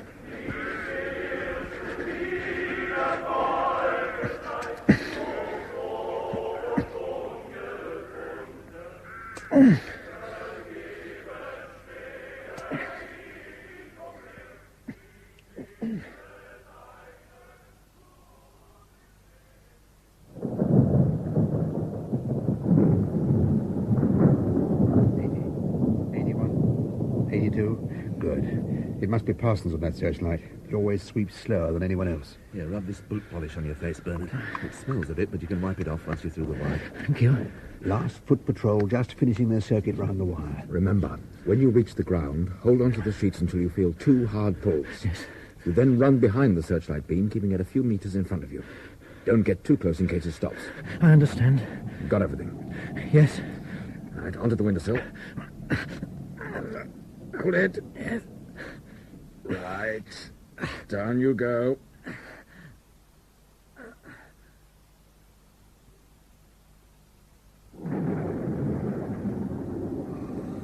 We might as well turn in now. He's had 2 hours, so he should be well clear of the camp by now. I forgot to wish him good luck. Yes, we all forgot. You know, something I wanted to ask, but Bernard stopped me. What happens to him after he blows up the U-boat? He's got £25 and a merchant seaman's paybook. If he can get to Liverpool, he should be able to make it to Ireland. He'll be missed at morning roll call. Do you really think he stands a chance? No, but he does stand a chance of blowing up the U-boat, and that's all that matters. What the hell's going on?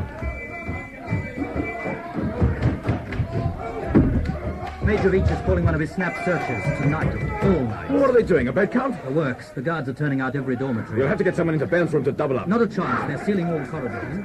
What the? Well, it was the best I could do. I ordered the men to fight among themselves if there should be a check. It may delay them a bit.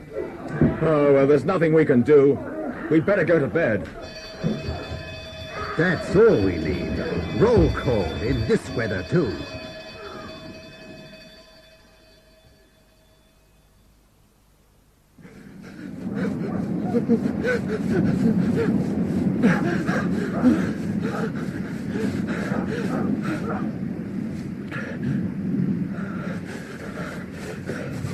I'm not taking orders from him, are you? Help me tie the shirt to the periscope. I would never allow myself to get into such a position in the first place. Why didn't you relieve Ramlow of command? He's twisting the facts to save his own miserable skin. You value the lives of your crew above the lives of crews yet to sail? Yes. No. Do you admit to being a coward? No. The recommended sentence of the council is that you be executed.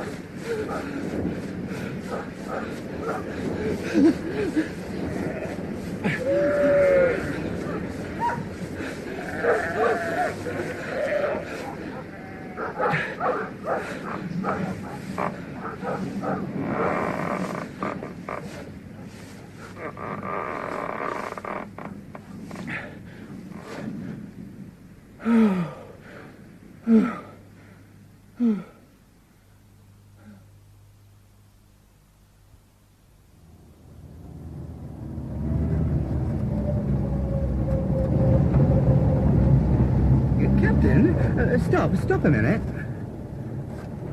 What's the matter, lad? Look, down there in that field, old Jim's sheep. Whenever there's bad weather, they always crowd round that old shepherd's shelter. Well, look at them. It's as if they're keeping clear of it. Oh, someone's frightened them, I reckon. Thunder scared them, stupid creatures, sheep. Oh, no, they aren't. It's only people that thinks them stupid. Better take a look, then. Okay. Getting soaked just to look at sheep. You best bring that rifle. Hey, supposing it's the Nazi in there. He wouldn't come this way. He'd head out to Windermere to get the train. Especially on a night like this. It's a tramp, more like. Well, what do we do? I'll go round the back and you go in through the door. I'll catch him if he tries to escape. Oh, but Captain... Cover him with the rifle. Well, you know about their eyes. My uncle says they can hypnotise you. Rubbish. All right. We know you're in there. Come on out with your hands up. Maybe you don't understand English. Well, fire a shot in the air. He'll understand that. It'll frighten the sheep. I'll frighten you in a minute. Do as I say.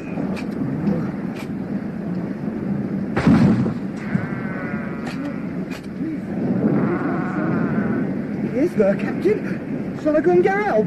Come out with your hands above your head. Don't try anything. Please, don't shoot. Come on, out you come. Well. What have we here? He doesn't look like a Nazi. That's near enough. Turn round. Shoot him if he tries anything, Corporal. I'm not armed. Oh, just making sure. Now, who are you? I'm a Dutch seaman. I was on my way to Barrow when the storm started, so I hid in the hut. Hid? I hid from the storm. My English is not good. Have you got any papers? Yes. Here, my pay book and my identity card. There. Okay. They look all right. Hey, we can't be too careful. You better put them away before they get soaked. Thank you. I thought you merchant seamen always carried a kit bag. It's in the hut. I did not want to get it wet. It's a filthy night to be out. Would you like a lift? No, thank you. You are very kind, but I must get to Barrow. Got the ship waiting for you? Yes. You won't make it tonight. Last bus is gone. But why don't you come with us? We've got to report to Grisdale Hall. You could telephone from there. They'd probably fix you up for the night. No, thank you. I'll be all right here. I'm used to being out in rough weather. Don't be silly. You come along with us. Nobody's going to say we didn't look after a seaman. Besides, you hear those dogs? They're out looking for an escaped prisoner. It could be dangerous. I'll be all right. Well, our truck's just over here. Hey, come back! It must be that Jerry after all. Halt! Over shoots! Put one over his head, Corporal. He's not stopping, Captain. One in the legs. Wing him.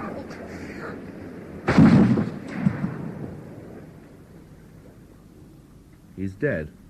It could be someone poaching. No, it was a rifle, not a shotgun. That means home guard. Well, you know what they are. No. No, I don't know what they are. Why don't you tell me, Perhaps they're like Lehman here. Now, he's a medical man. Did you take the oath, Lehman? Did it allow you to sit back and say nothing while a man was being destroyed? And Stein, with all his fine talk of courage and duty. How much courage did he need to burst in on a lonely man and to beat him senseless? And you, they all listen to you because you hold the Knight's Cross and oak leaves. When it comes to defining courage or the authority, you and your comrades in the U-boat service, brave men, all of them. Not a bit like Bernd. After all, it wasn't Bernd who crept up on the Athenia and all those children. All right, Shulker, you've said enough. We know how you feel about Bernd, but we don't know if he's come to any harm, and there's nothing any of us can do now. We'll know what's happened in the morning.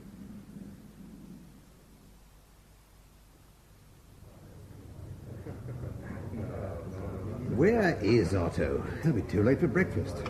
It's most inconsiderate of him to disappear like this when the whole camp's buzzing with rumours. All I know is that the Commandant sent for him at 7 this morning. Any news of Bernd? Oh, it's no good asking me. I know as much as you. Someone even asked me if it was true that Bernd had blown up the Queen Mary. I don't think he's come to any harm. Bernd's not the type to resist. Well, we'll just have to wait and see. Good morning. About time.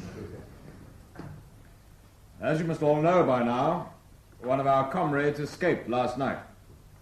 What you may not know is that he escaped so that he could destroy our submarine U-570, which has fallen into enemy hands. I have a statement issued to me this morning by Major Veitch. It is with deep regret that I have to inform you that your comrade and fellow officer, Lieutenant Bernard Bernd, was killed last night whilst evading arrest. Lieutenant Bernd broke away after being detained by a Home Guard unit. He was ordered to halt several times, but took no notice. A shot was fired over his head, but he kept running. The Home Guard were forced to shoot with the intention of wounding him. Unfortunately, the shot went high and hit Bernd between the shoulders. He died before the doctor arrived. The Commandant said the escape was a gallant attempt by a brave officer. He deeply regrets that it should end so tragically, and he has agreed that Bernd should have a funeral with full military honors. He has also agreed that we may provide a guard of honor and pallbearers. The funeral will take place at the village of Hawkshead. Those of you who wish to attend will be placed on parole and issued with British Navy greatcoats. It is most important that the villagers do not suspect that the funeral is that of a German naval officer. For that reason, the coffin will be covered with the British flag, but under that will be the German Navy battle ensign.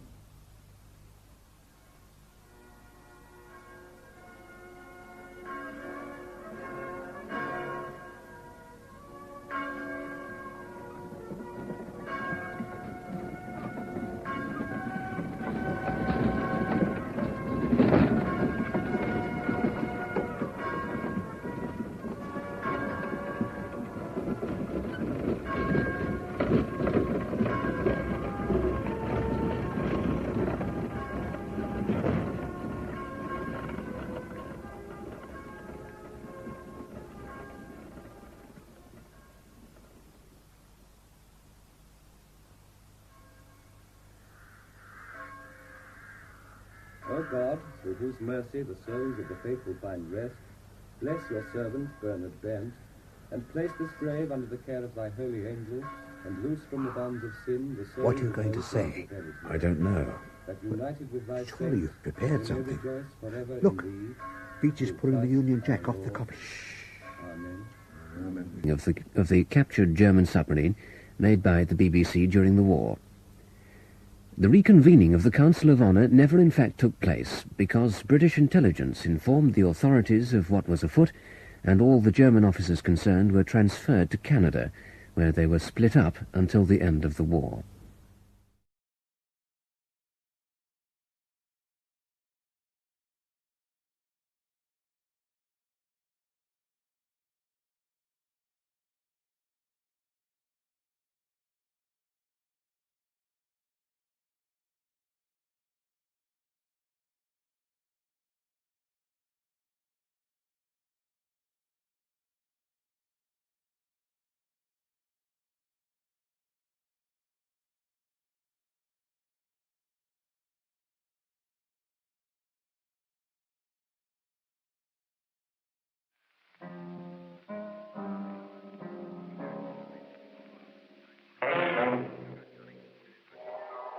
The Columbia Broadcasting System presents yours truly, Johnny Dollar.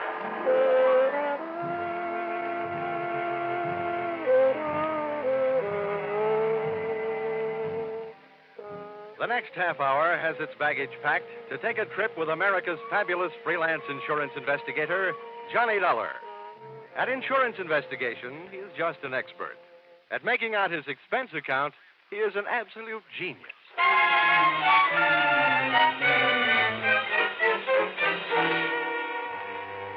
Expense account submitted by Special Investigator Johnny Dollar to Home Office, Oriental West, Cargo Bonding Company, San Francisco. The following is an accounting of my expenditures during my investigation of delayed cargo aboard the SS Shanghai Wayfarer, or the case of the slow boat from China.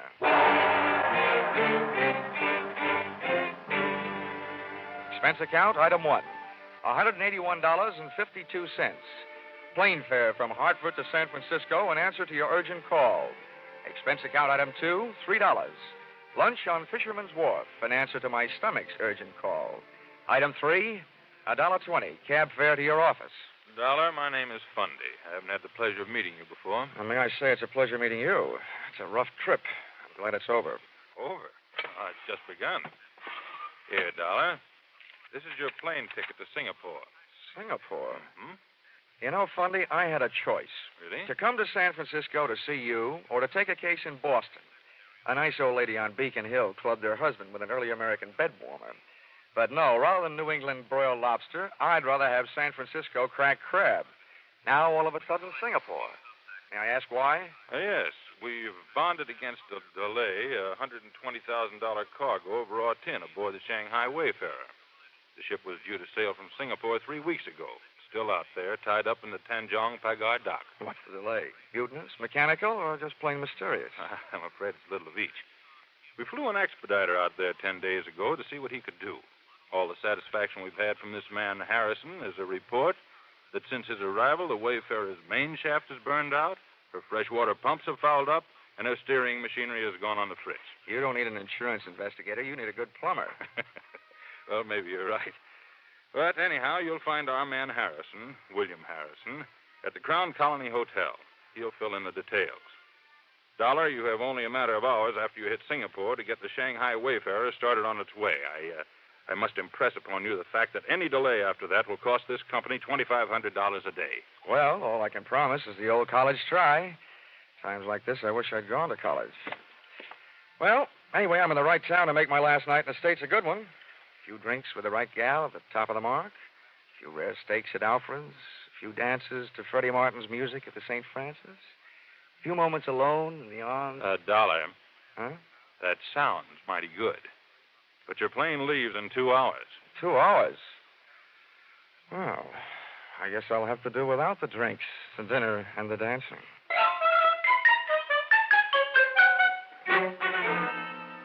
Expense account, item 4, $120. lost in the course of teaching fellow passenger how to play poker.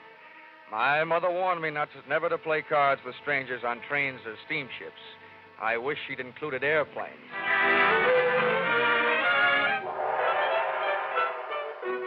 You'd implied, Fundy, that the situation smelled. Well, you should have caught a whiff of the city, especially the native sections, through which I had to pass on my way to the Crown Colony Hotel.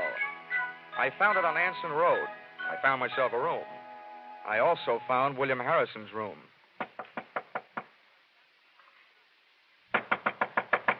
Harrison? Hey, Harrison.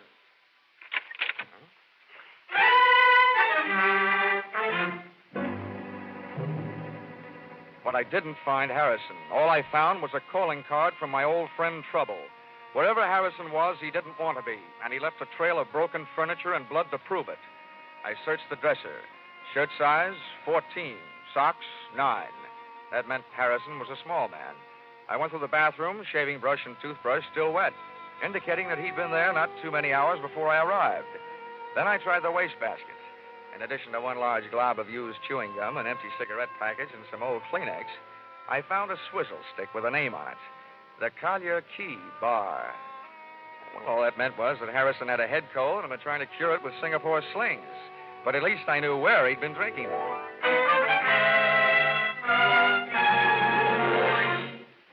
The Collier Key Bar looked out on the harbor. It was dark enough inside to give a man a good excuse for drinking nightcaps at noon. Your pleasure, sir? Say, how are you on mixed drinks? Mixed drinks? Governor, if I don't know how to make 'em, I look 'em up in the book. If they ain't in the book, I fake 'em. Now, what'll it be? Straight bourbon. Right, yours, sir. Oh, hey, bartender. Yes, sir. Are you by any chance acquainted with an American named Harrison? Harrison, sir? Yeah. He arrived in Singapore about 10 days ago. Small man with a cold in his head. Oh, Harrison. Sure, I know him right enough. He's been coming in every night with a chief engineer from one of the ships in port. Oh, yeah? What ship is that? Well, the Shanghai Wayfarer, I think. Oh, the Shanghai Wayfarer. What's this engineer's name? Yeah, now, hold on. I ain't getting him into any trouble, am I? He's a nice chap, he is. A handsome tipper. This handsome? My governor, $20 American. Why, compared to you, sir, Mr. Frank Moore is downright tight-fisted. Well, how about that? I've done it. I let Mr. Frank Moore's name slip right out. My missus is right. For a little man, I've got a ruddy large mouth.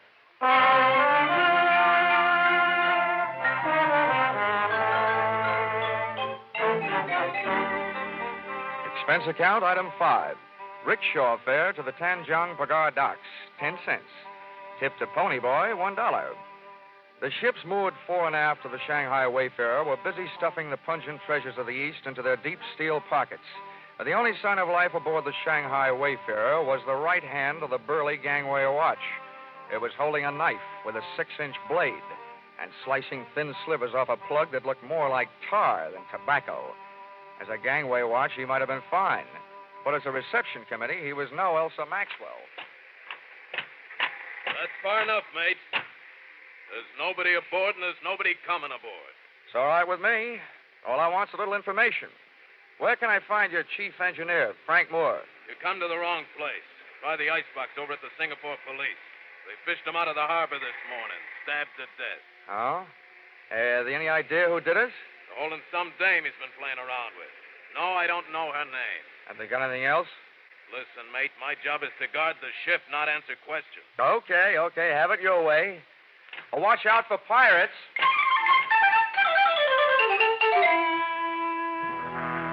The British chief inspector, Singapore police, gave me everything except an invitation to tea. But unfortunately, he'd never even heard of Harrison. He took me into the morgue, and a look at Frank Moore's body told me nothing I didn't already know. He'd been stabbed, all right, and whoever had killed him had sunk him with a hole in one. As for his personal effects, his Maritime Union card confirmed the fact that he was indeed the chief engineer of the Shanghai Wayfarer. A stack of crisp American $20 bills in his wallet made me wonder whether he hadn't been picking up a little extra pin money for delaying the departure of his ship. And finally, a photograph that made me admire the late Mr. Moore's taste in women. Whoever it was that said, never the twain shall meet, should have met her. She was half caste and all woman. Her picture was inscribed to Frank Moore. Yours forever, Chandra. From the inspector, I learned two more things. One, the fact that the police had already questioned and released her. And two, her business address, the Wardlaw Bar on Malay Street.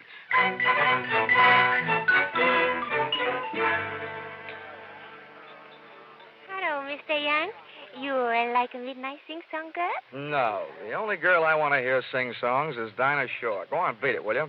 Oh, hey, wait a minute. Yes, do I? Where's Chandra? Oh, she go across to Penang tonight. You buy me drink, mister? We sit right over... Tagona!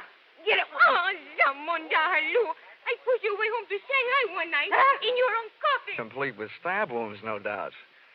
Why you say that? Why you ask for Chandra? I'm a stranger in town. I can't find the local chapter of the Lonely Hearts Club. So, shall we find a quiet table? I don't know you. No, but you knew Frank Moore. That gives us something in common. Over there is one. Okay. This doesn't sound like a very quiet table to me. In Singapore, you will learn whispers stand out in the quiet. They disappear in the noise. I'll bow to the wisdom of the native guide. But who said I had any secrets? You talk about Frank Moore, so I know if you do not have secrets to give, there must be secrets you like to learn. But I tell the police everything I know, which is nothing. Oh. No, you are disappointed in me? No, not at all. You make good scenery. And I'll bet there's quite a story that goes with you. Oh, you find me interesting. I'm a man. Why do you come to me? Well, there were two places I could go for what I'm after. And you're much prettier than the SS Shanghai Wayfarer. I'm looking for a lead on a man named Harrison. Your murdered friend Frank Moore knew him, so figures you know him. You are wrong. I do not know him. I do not even know you. Oh, well, that's soon fixed. My name is Johnny Dollar. Your name is nice. Especially the dollar part, huh? You are very droll, but I see when you make this joke there is no smile on your face. You are worried about your friend, Mr. Harrison? Yeah, that's right. Maybe he was lonely tonight. Maybe he does not want you to find him. You certainly make me feel much better. How about a drink? I never drink before midnight. All right, then I'll wait. We'll have one then. All right, Johnny. But we don't have it here. We go to my house. There it is cool on the river. And there it is quiet. So we do not have to whisper.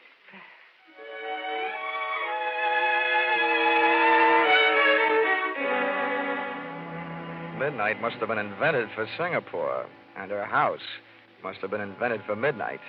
Only one thing looked out of place. Up on the wall was a souvenir of Chandra's war effort, a real American baseball bat, a Louisville Slugger. And on it was written, "Remember the U.S. Marines." Everything else in the place was soft. The lights, cushions, and Chandra. It is nicer to drink here, no? Yeah, may I say, it's a mite intoxicating without a drink. I wish the boys back in my high school senior class could see me now. What do you mean? In the graduation annual, they predicted I'd be a bookkeeper. Oh, I do not understand you. And neither did the boys in my senior class. Johnny, please say things I can understand. I want to know you better. Maybe if I stop talking altogether, you'll get to know me better. Johnny.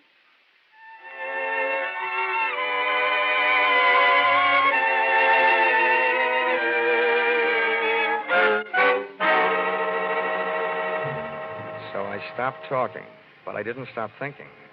When I'd mentioned Harrison to Chandra earlier, she said maybe he was lonely tonight. If she didn't know him or anything about him, I wondered how she knew that he was missing tonight and not for a couple of days, or maybe even longer. Besides, the boyfriends of women like her don't keep secrets. I still assumed that if Frank Moore had known Harrison, Chandra had known Harrison. I also assumed that she'd spited me into her parlor for purposes other than social. And that notion was seconded soon after I had it. when somebody kicked the door open. There he is. There's your Johnny Dollar. The two boys in the door were not from Western Union. And ugly as they were, Chandra left my side to join them, which made me think that maybe my senior class had been right. Looking at that trio's 6 eyes and 2 guns glaring at me, I wished I was a bookkeeper.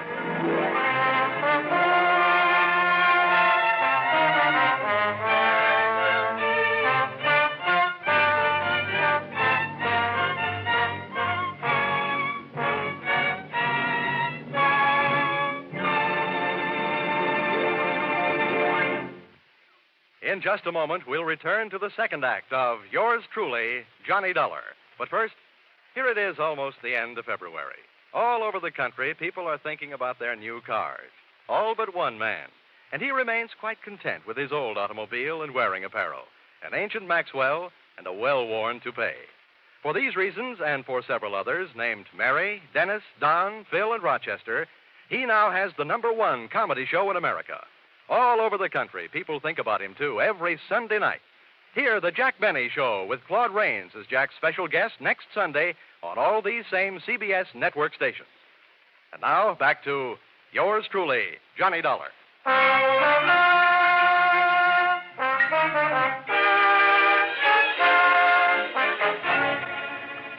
The men with the guns, described from left to right, were a fat man with 3 chins and a bald dome, and with him, a punk with a sneer and arms that were too long for the rest of him. They gun muzzled me into a chair and started making anything but sense. Well, Chandra, my dear. We are at last face to face with the mysterious stranger, Johnny Dollar. Oh, don't kill the suspense and tell me why. He knows why. He came to the Wardlow bar. He knew about Frank Moore, and he was looking for the other one, Harrison. That is why I phoned you. Well, it would seem then that this unfortunate chain of events is nearing the final link. Yeah, this guy uses his head better than Harrison did. Well, Dollar? I'm using my head right now. Splendid, splendid. So doing, you may well prevent Harrison's death as well as your own. Oh, well, that's better than nothing. But is that all you can offer?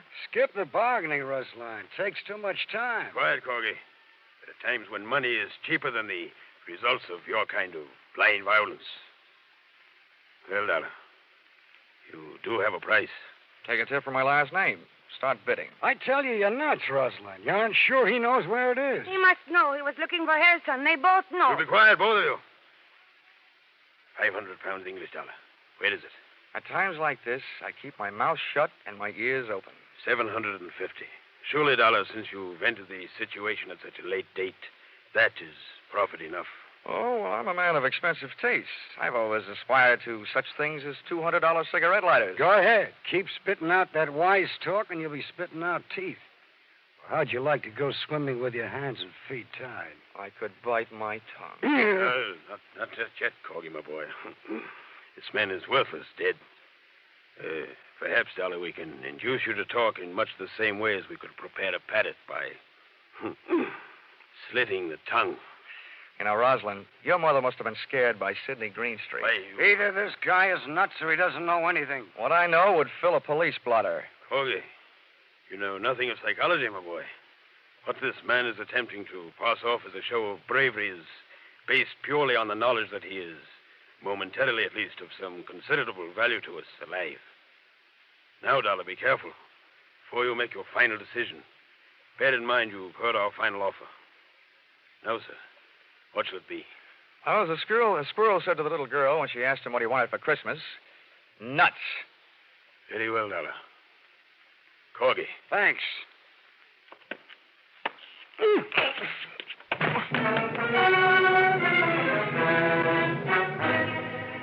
I finally came to in the dark, trussed up like a turkey, and lay there trying to figure it out.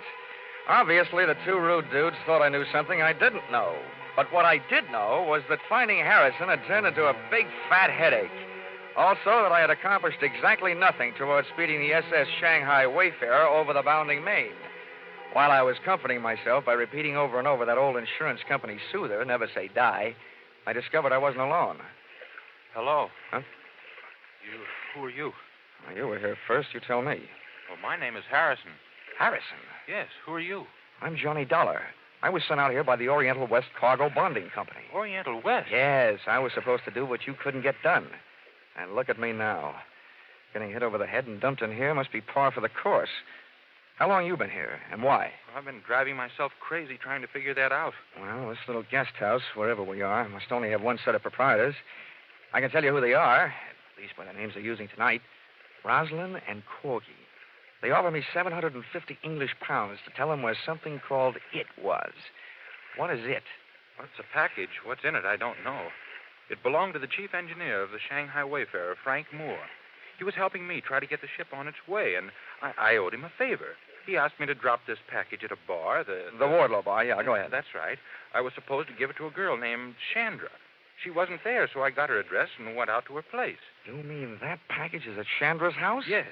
When I got out there, the Chinese maid let me in. I waited as long as I could, and then rather than leave what might be a valuable package just lying around loose, I put it into the bottom drawer of a dresser and left. Oh, great. For such things, I go around laying down my life. Well, it's obvious that these men will stop at nothing to get their hands on that package. Well, when they asked you where it was, why didn't you tell them? Then neither one of us would be here. What's more, I'm beginning to think the sooner they get the package, the sooner our ship sails. Frank Moore had been a good friend to me. He wanted Chandra to have it, and I couldn't just turn it over to those two. Well, I've got some news for you. And this should make you really unhappy. Those two happen to be in business with Chandra. They're all on the same team. She's one of them. What an idiot I've been. Well, here we are, all roped up. You know, for a pair of guys who came out here to speed a shipload of raw tin on its way, we're doing just dandy. We're lucky if we get out of this thing alive. Offhand, I'd say our host probably murdered Frank Moore trying to get that package. Maybe we're next. Uh-oh. Maybe right now. A beam from a powerful flashlight stabbed us in the eyes. The sudden change from too much dark to too much light kept us blinded. Well, look who's here. At least the voice behind the glare wasn't Rosalind's and it wasn't Corgy's. But it was a familiar voice, one I'd heard and heard lately. He walked in on us, the flash in one hand and in the other, a knife with a 6-inch blade. At first I wondered whether it was the one that had been buried in Frank Moore's back. And then I remembered where I'd seen it before. The man bending over us was the burly gangway watch from the Shanghai Wayfarer. And you told me to watch out for pirates. Well, this situation is getting a little overcrowded. I didn't think there was room for any more. What do you want? You know what I want, Dollar. The same thing Rosalind and Corgi are ripping your hotel room apart for right now. Now, don't tell me you're looking for it, too. Two things I know about that package, mister. The name is Rourke. Okay, Rourke. One thing I know is that it's dangerous company. The other is I want no part of it. The only thing I'm interested in is getting the Shanghai Wayfarer out of port. That won't be hard once I get that package. Where is it, Dollar? I'll trade the answer to that question for a little freedom. Okay. Hold still. Thanks. Harrison's next. I want him with us in case he's lying. All right. Okay, Harrison, roll over. Hey, you! When Rourke bent over Harrison, I drop-kicked the flashlight out of his hand, ran across the darkened room, through the open door, and kept on running. Sometimes the long way around is the shortest way home, so I headed for Chandra's house. I not only had some getting even to do, but I had some curiosity to satisfy. Somehow the Shanghai Wayfarer's failure to sail on schedule was tied up with a mysterious package. But how? Why? I decided I'd earned the right to see what was in that package.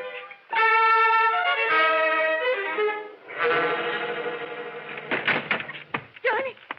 I didn't want you to be lonely.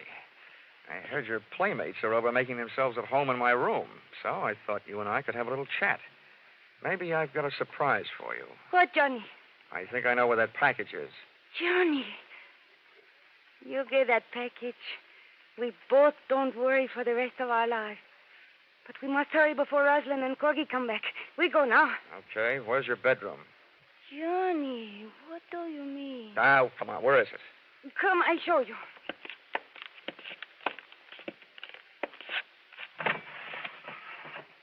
No, it cannot be. It's not the one, no. It's been here all the time. And now while I open this thing, you can go and have yourself a nervous breakdown. Say, this is more fun than unwrapping Christmas presents. And now I take off the cover. Wow. Now I know how the winner feels on Hit the Jackpot. The package was paper all the way through, brown wrapping on the outside and green spending on the inside. Big bundles of fresh, clean American 20s. Thousands of the same kind of bills that the Singapore police had found in the late Frank Moore's wallet. It would have taken half a day to count it, and I'd wasted too much time already. They'll be no good to you without me, Johnny. You have to know how to get rid of them. Oh, counterfeit, huh? Yes. They are made in China. Frank Moore brought them from Shanghai to Roslyn to take to the States, but Roslyn was not here in Singapore. He was late, so Frank had to make some accident happen to his ship to keep it from sailing. But then he changed his mind. He decided he would give the money himself, but Roslyn caught up with him. Oh, I see. He was sending them to you by way of Harrison, just before he was knifed by Roslyn, huh? Who talked him into that? You, by any chance? You and I could be very rich, Johnny. You never give up, do you? There's $500,000 there. Mm-hmm. Yeah, it should buy about 50 years in jail. I'm taking this down to customs and you with it. No, I do not think you do. Uh-huh. Time to play another visiting team. Come on, beautiful. I don't want you in the way. Let go of me, I grabbed her, lashed her wrist with a cord from the package, and since she liked money so much, I stuffed her mouth with a fistful of those troublesome $20 bills. I locked her and the rest of the loot into a closet, dashed into the other room looking for a weapon. And then I remembered that Louisville slugger from the U.S. Marines. I was glad they'd landed. I grabbed it off the wall, got a toehold in the carpet on the left side of that door, wrapped my fingers around the bat, swung it on the back of my shoulder, and waited.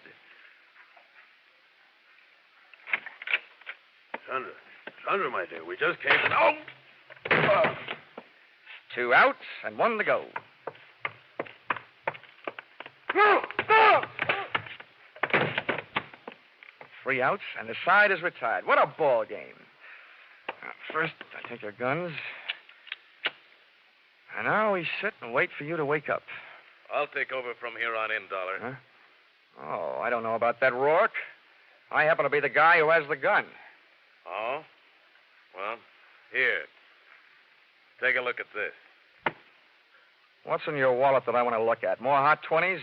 I'm not taking my eyes off you, Rourke. Okay, I'll turn around with my hands up, and then you can look at it. Okay, fair enough. But if you so much as move, I'll start shooting. That's the deal. Oh, it's a fine time to learn this. Are you satisfied? John Joseph Rourke, U.S. Treasury Department. Come on in. I'm sorry I couldn't come out into the open before, Dollar, but I was too close to the payoff of this case to take any chances. Well, you know, I'm beginning to think that just being in this town is taking chances. That counterfeit's been funneling through this port on its way from China for months. We had Moore staked out for a long time, but this is the first shot we had at the top. That's him lying there on the floor, Roslyn. Now I've got him. Oh, your pal Harrison told me where I can find the only other thing I need, that package of hot money in the dresser drawer. Oh, it's now moved into the bedroom closet, along with a package of hot woman. Well, then, Dollar, it looks like my job out here is just about done. Yeah, I guess so. Hey, wait a minute. Hmm? You're from the Treasury Department. Yes? Well, then, after you get all these birds into their cages, how about helping me make out my income tax?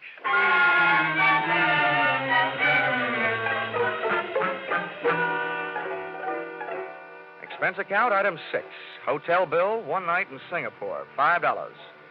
Item 7, 1 new outfit, replacing mine, which was ruined in course of taking midnight dip in Singapore River, $200.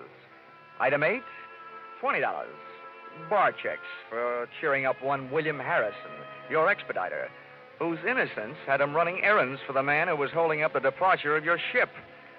Item 9, $375. Spent while killing time until the departure of my plane back to the States, after the Shanghai Wayfarer finally sailed. You see, this time, I had 4 hours on my hands instead of the 2 you allowed me in San Francisco. Expense account total, $1,407. Signed, yours, truly, Johnny Dollar.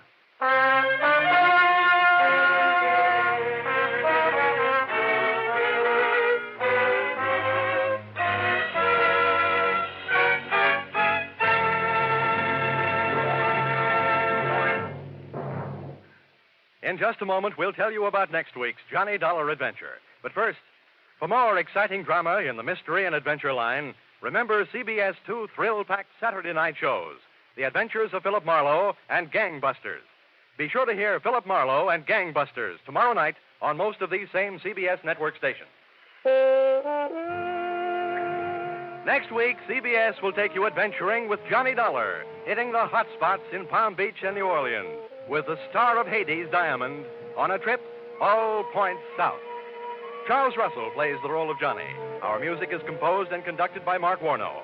Yours truly, Johnny Dollar, is written by Paul Dudley and Gil Dowd, and is produced and directed by Richard Sandville for CBS, the Columbia Broadcasting System.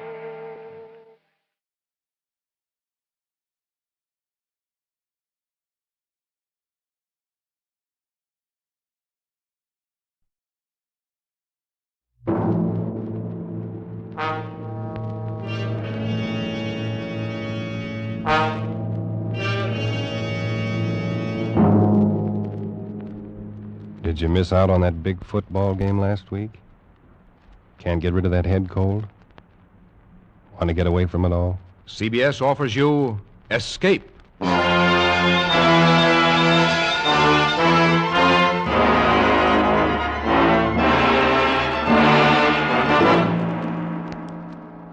You are groping your way slowly through the dark hold of a ship at sea, moving carefully, step by step, searching intently for something you dread to find, because you know that this ship carries a cargo of death. The Columbia Broadcasting System and its affiliated stations presents Escape, produced and directed by William N. Robeson, and carefully plotted to free you from the four walls of today for a half hour of high adventure.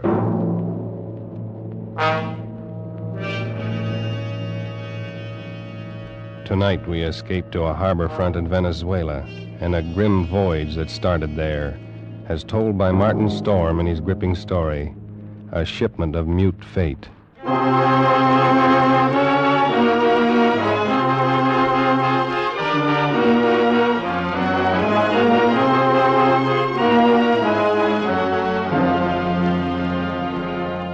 I stopped on the wharf at La Guaira and looked up the gangplank toward the liner Chan Cay, standing quietly there at her moorings. The day was warm under a bright tropic sun, and the harbor beyond the ship lay drowsy and silent. But all at once, in the midst of these peaceful surroundings, a cold chill gripped me, and I shivered with sudden dread. Dread of the thing I was doing and was about to do. But too much had happened to turn back now. I'd gone too far to stop. So I set the box down on the edge of the wharf, placed it carefully so as to be in plain sight and within gunshot of the captain's bridge. And then I turned and started up the gangplank.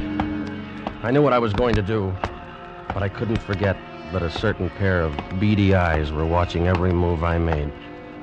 Eyes that never blinked and never closed, just watched and waited. Oh, I beg your pardon. Why, it's Mr. Warner. Hello, Mother Willis. How's the best-looking stewardess on the Seven Seas? Well, I'm fine, Mr. Warner. I guess better run along now and get on with my chore. Now, wait a minute. That's a fine greeting after 2 months. Well, it's just that I'm so busy. I don't believe a word of it. Sailing day's tomorrow. You're simply avoiding me, that's all. Oh, no, really, I'm not. And on the trip down from New York, you said I was your favorite passenger. But I'm only... Here, wait a minute. What's that you're carrying in your apron there? Oh, it's nothing. Just supplies. Supplies? Well, let's have a look, huh? No, please. What do you know? It's a cat. It's Clara, Mr. Warner. Mm-hmm. Mr. Bowman said I had to leave her ashore, and I just couldn't. Who's Mr. Bowman? The new chief steward. Oh. Clara's been aboard with me for 2 years, and I just can't leave her here in a foreign country, especially with her condition so delicate and all. Yeah, I see what you mean. Well, I hope you get away with it. You won't tell anyone? Not a soul.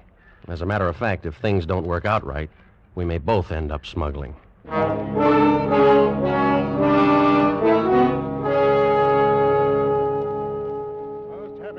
On board on the trip down 2 months ago, Christopher. I'm very glad you're coming along with us on the run back to New York. Thanks, Captain Wood. There is one thing, though. I'm having a little trouble with the customs men here, and I wondered if you might... I can't do it, Christopher. I just cabled your father this morning.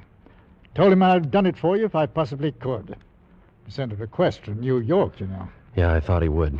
I wired him from upriver last week. I hate to refuse, but it's absolutely out of the question. Well, Captain Wood, I'm afraid I don't follow you there. Responsibility to the passengers, son. We'll have women and children aboard. On a liner, the safety of the passengers comes ahead of anything. But with proper precautions. Something might happen. I don't know what, but something might. You've carried worse things. There isn't anything worse. And any skipper afloat will bear me out. Now, Christopher, I simply can't take the chance, and that's final.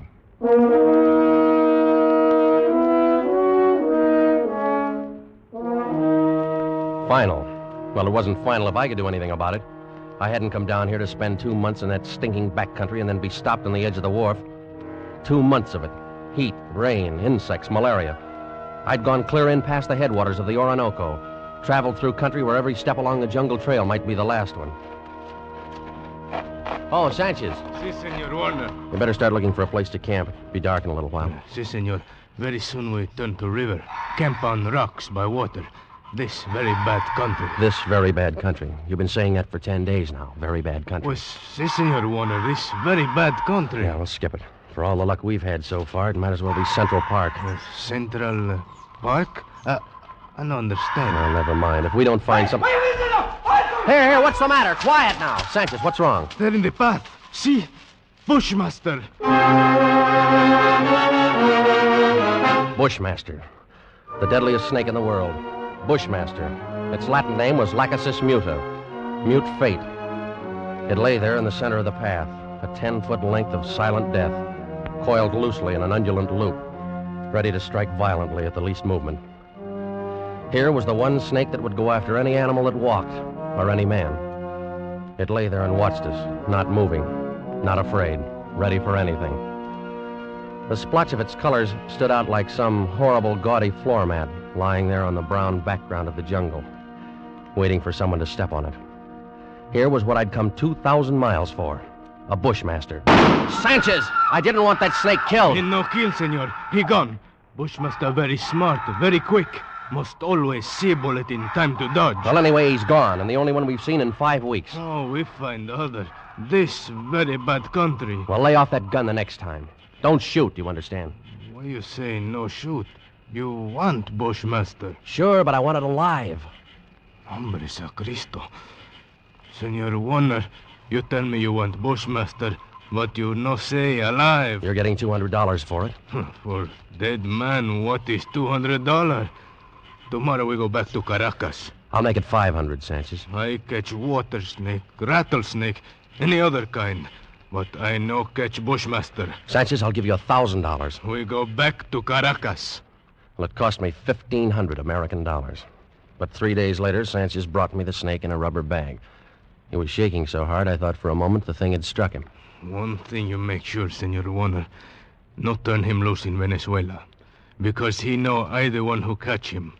And he know where I live. All right, Sanchez, I'll keep an eye on him. También he know you pay me to catch him. All the time he watch and wait. You no forget that, Senor Warner. Because he no forget. Not ever.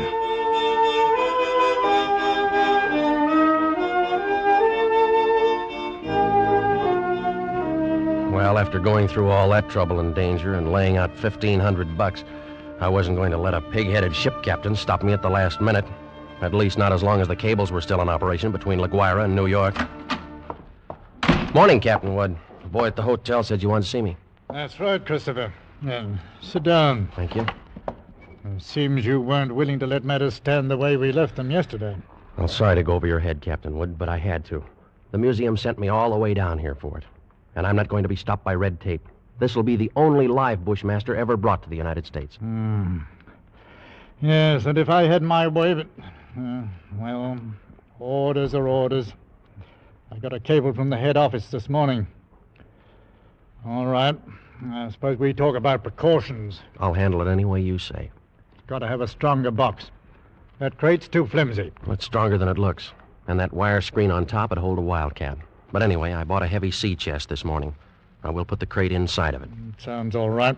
You got a lock on it? Heavy padlock. It's fixed so that the lid can be propped open a crack without unlocking it. The snake's got to have air.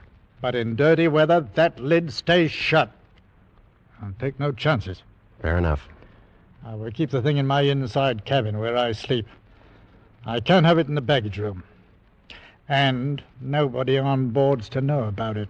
Whatever you say, Captain. But we won't have any trouble. After all, it's only an animal. It doesn't have any magical powers. I saw a bushmaster in the zoo at Caracas once. Had it in a glass cage with double walls. It'd never move. Just lay there. Look at you as long as you were in sight. Gave a man the creeps. I didn't know they had a bushmaster at the Caracas Zoo. They don't. Now. Found the glass broken one morning and the snake gone. Night watchman was dead. They never found out what happened. Well, the watchman must have broken the glass by accident some way. The way they figured it, the glass was broken from the inside. Well, we sail in 4 hours.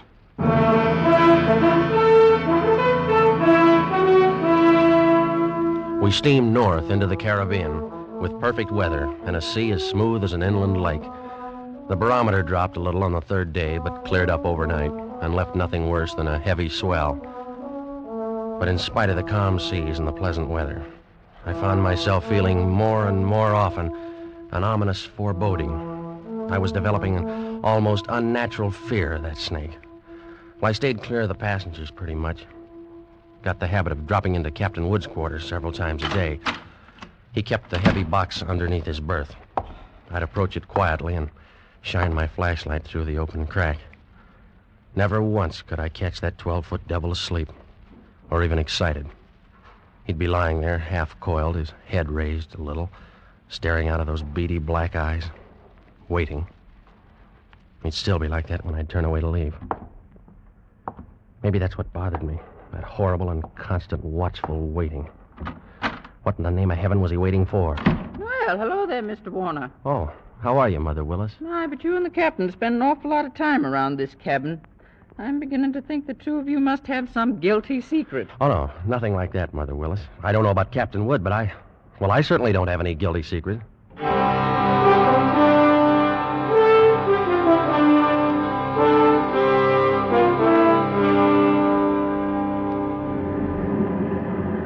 Well, she's running quite a swell out there, Mr. Bowman. Yeah, it's a little heavy, all right, Mr. Warner.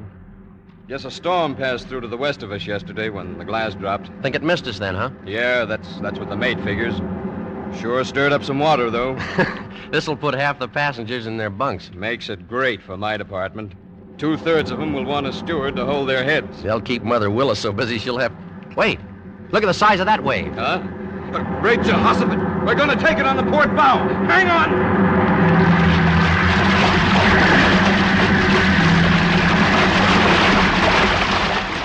Well, that was a freak if there ever was one.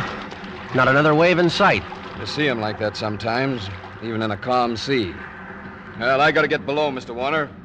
That water probably did some damage on the officer's deck. Yeah, I suppose it... What did you say? The wheel companionway was open on the port side. Bridge cabins must have taken a pretty bad smashing up.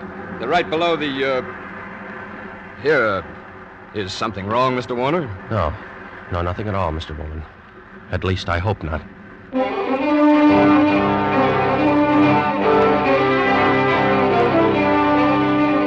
I looked first for Captain Wood and couldn't find him. Of course, I knew it was only one chance in 1,000, but the chances against that freak wave were 1 in 1,000, too.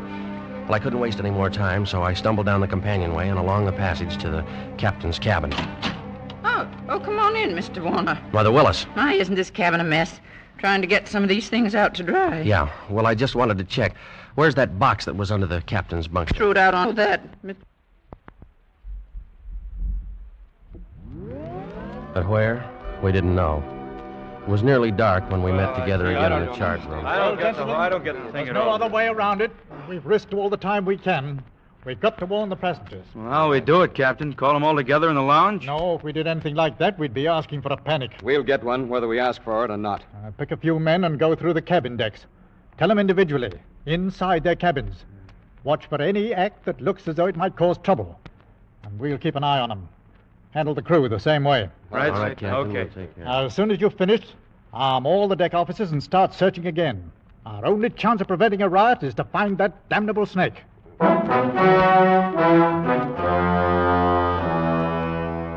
The slow nightmare that followed grew worse by the hour. None of us slept. All the ship's officers not on duty kept on with that endless search. Passengers locked themselves in their cabins or huddled together in the lounges, knowing all the time that no spot on board could be called safe. Fear was a heavy fog in the lungs of all of us, and every light on the vessel burned throughout the night. Morning came and brought no relief. Terror and tension mounted by the hour. There now, Mrs. Crane, stop getting yourself all worked up and go back to your cabin. The horrid thing's probably crawled overboard anyway. You're just saying that.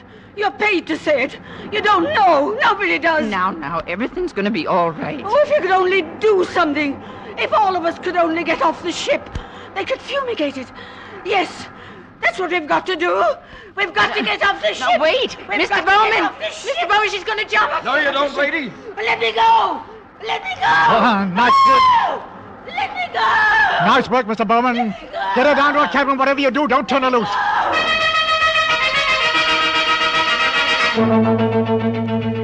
Well, you never know when it might strike you. You can't put on a coat or move a chair without risking your life. Now, something's got to be done. It might be right here in this lounge. All right, Miss Steve. You better quiet down. Take it easy. Take it easy, huh? Well, you're a great officer. Why don't you do something about it? That thing might be crawling around here right under our feet somewhere. Like I said, shut up. Are you trying to start a panic? I got a right to talk. I don't want to die. Nobody's going to tell me what...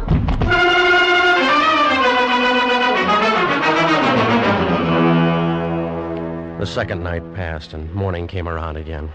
A gray and rainy day, just as grim and tense, dragged past, and the night came down again. Third night of the terror. Again, every light burned, and the whole ship seethed in the throes of incipient panic. Faced by a horror they'd never met on the sea before, crew and officers alike were on the verge of revolt. Passengers sat huddled in a trance-like stupor, ready to scream at the slightest unknown sound. At 7 bells, I made my way forward to the chart room and found Captain Wood bent over a desk. Hello, Christopher. Come on in. Sit down. Well, it's got to be somewhere, Captain Wood. It's got to be.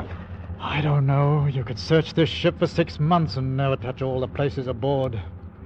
We can only hold out for 2 more days. We'll be in. What's the Home Office say? Oh, here's the latest wireless from them. Keep quiet and keep coming. What else can we do? How is it on the decks? Pretty bad. Anything could happen. Yeah, that's why I took the guns away from the men. 1 pistol shot and we'd have a riot on our hands. Oh, the whole thing's my fault, Captain Wood. That's what I can't forget. Oh, take it easy, lad. There was only some way I could pay for it myself, alone. No, I know how you feel, but it's no more your fault than mine or the man who asked you to bring the snake back alive. Nobody planned this. You'd better try and get a little sleep. Sleep? Mr. Bowman made some coffee down in the steward's galley a while ago. You better go down and get yourself a cup. And then rest up for a couple of hours. Rest? I can't rest. Christopher, it's no good going. What are you going to do? You can't help anything if you stumble through a hatch half asleep and break your neck. Go on and get some coffee. One way or another, we've got to hold out for 2 more days.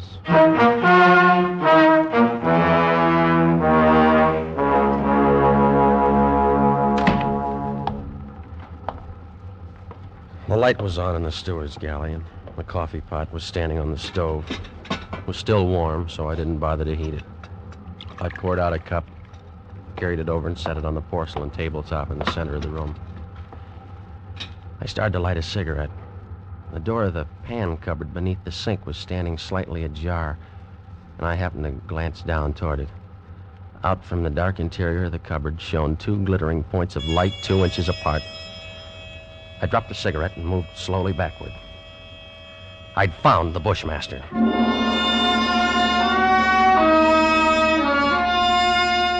As I moved, the snake slid out of the cupboard in a single sinuous glide and drew back into a loose coil on the galley floor, never taking his eyes off me. I moved slowly back, waiting any moment for that deadly slithering strike. How had he known it was me? He'd stayed quiet when Bowman was here. How did he know to pick the first time in 3 days when I didn't have a gun?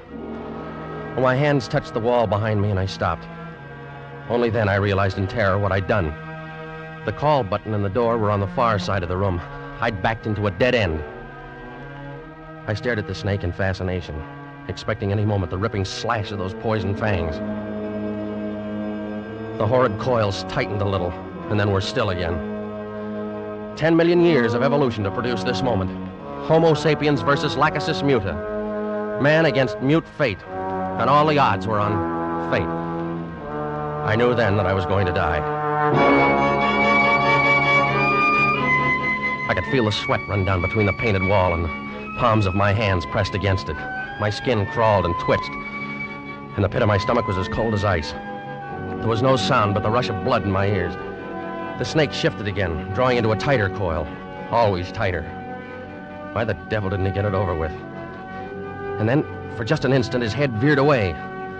Something moved over by the stove. I didn't dare turn to look at it. Slowly, it moved out into my line of vision. There was a cat. That scrawny cat Clara that Mother Willis had sneaked aboard in La Guaira. Its back was arched and every hair stood on end. It moved stiff-legged now, walking in a half circle around the snake. The bushmaster shifted slowly and kept watching the cat. He tightened. He was going to strike at any second. He struck and missed. The cat was barely out of reach. Now she was walking back and forth again. She was asking to die.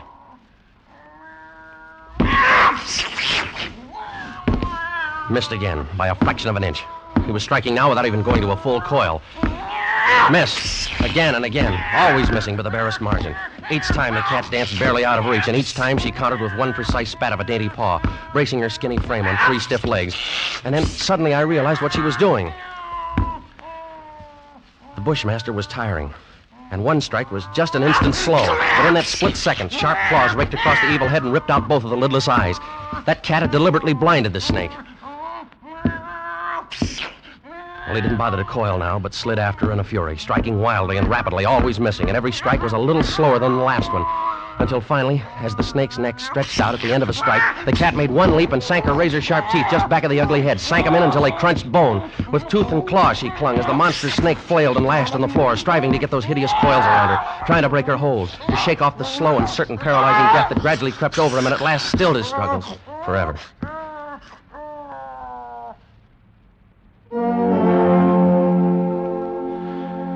I took a deep breath. The first in minutes.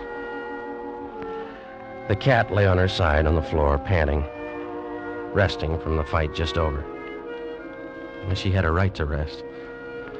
That mangy, brave, beautiful alley cat had just saved my life. And maybe others as well. But as I turned toward the stove, I suddenly became very humble. And I knew all at once what a small thing a human being really is. I and others aboard were still alive only by the merest accident. There were 3 reasons why that cat had fought and killed the world's deadliest snake. And those 3 reasons came tottering out from under the stove on shaky little legs. 3 kittens with their eyes bright with wonder and their tails stiff as pokers. Up on the decks, hundreds of passengers were waiting for the news that the days and nights of terror were ended. Well, I could wait a little longer. I pulled open the doors of the cabinet, found a can of milk, and then I dropped down on my knees on the floor of the galley.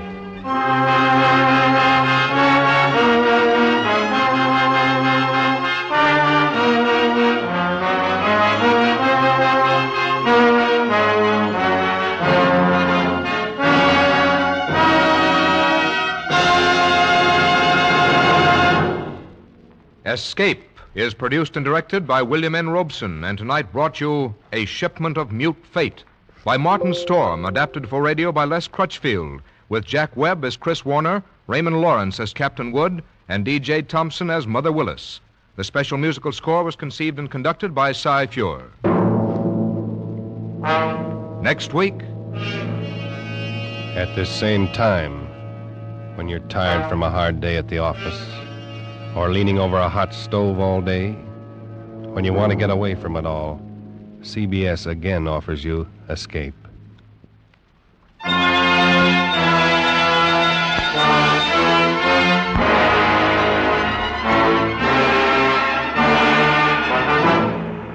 Good night, then, until this same time next week when CBS again brings you Escape. This is CBS, the Columbia Broadcasting System.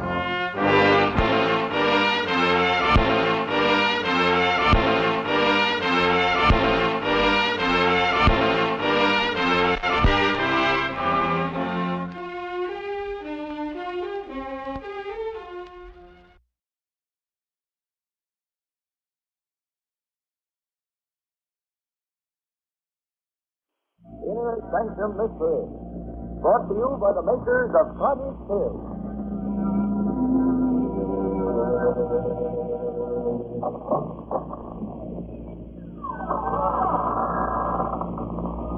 Good evening, friends. I'm Raymond, your host. Remember? Won't you come into our inner sanctum? Oh, it's very gratifying that you had the courage to come back. I was afraid our story last week might have been too much for you. But, since it wasn't, suppose we see what you think of tonight's tale. The story of a strange, weird voyage that makes the ancient mariner look like one of the Rover boys.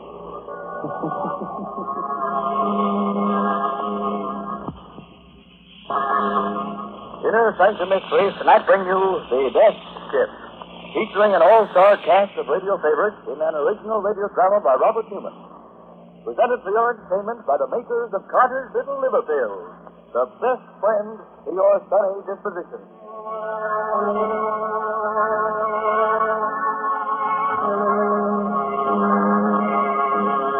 Now, wait. A question before we begin.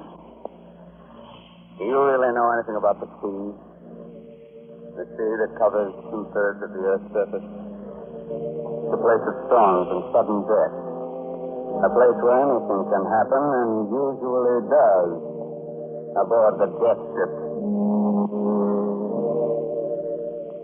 The Caribbean. Vast blue home of the Gulf Stream and the mysterious Sargasso Wild. Somewhere near its center, heading north, an open boat. In it, their eyes red-rimmed, their faces raw and cracked, are 5 men. One of them glances astern. There, trailing them, is a menacing, triangular black skin. Captain Pike. Hey, what is it, Parker? He's back. He's following us again. That shark. The same one that picked us up right after the wreck. How do you know it's the same one? Because I do, and I don't like it. You know what it means. He smells death. You keep on following this and do. I'll hold the door, Captain. If you can't get him. What's the sense? I tried 3 times already. Please, Captain. Well, give me the gun and let me try. Okay. Hold it, Dilla. Did you get him? Never even flinched. Maybe he'll go away when Josh dies. That's what he's waiting for. Yes, isn't going to die. With all his ribs stove in? Okay. It's drinking into all the time. Besides, look. Opening his eyes. Water. He's asking for water. I heard him. Aren't you going to give him any? Don't be a fool, Ben. You know he's dying. Water won't save him. There's hardly enough for the rest of us. He's entitled to his share, sir. He can have my ration besides. Mine, too. Well, for my money, you're crazy, but... All right, Corky, force him out. Hurry, another cup. Okay, Captain. I think you're not too, Benson. But here you go. Thanks. Here you are, Josh. There you are. Now drink this. Water. Good. Where am I? What happened? Don't you remember, Josh? The Mary Kay, that storm last night. We ran into a reef off Skeleton Key. Found it. All hands were lost except us. Some gear fell on you and you got kind of hurt. Skeleton Key? I remember. My ticket and we... After Pike told me we were clear of the reef to change that course. I did. And then we...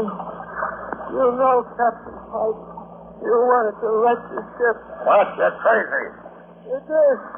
Piled her up for your insurance and Corporal was in it with you. You had the launch. Before we even struck. Well, if that's true, then what are we doing here in a whaleboat without any food and hardly any water? get sealed over after something. You could get them launched there. You murdered the whole ship company. And then I'm dying too. Well, I'm putting a curse on you. On both of you. A curse that will follow you until...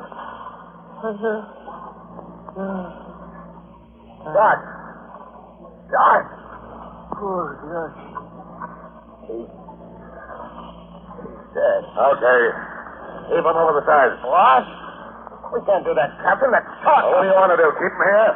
I said heave him over. Listen, Captain. He was my pal. We shipped together for years. You bloody fool. Look over there. You see that black cloud? There's a squall coming. What chance do you think we'll have of living through it unless we light the ship? He's right, Sam. It is a squall, and it's... Hey, look! Look, they're running ahead of it, a sail, a ship. A ship? Where?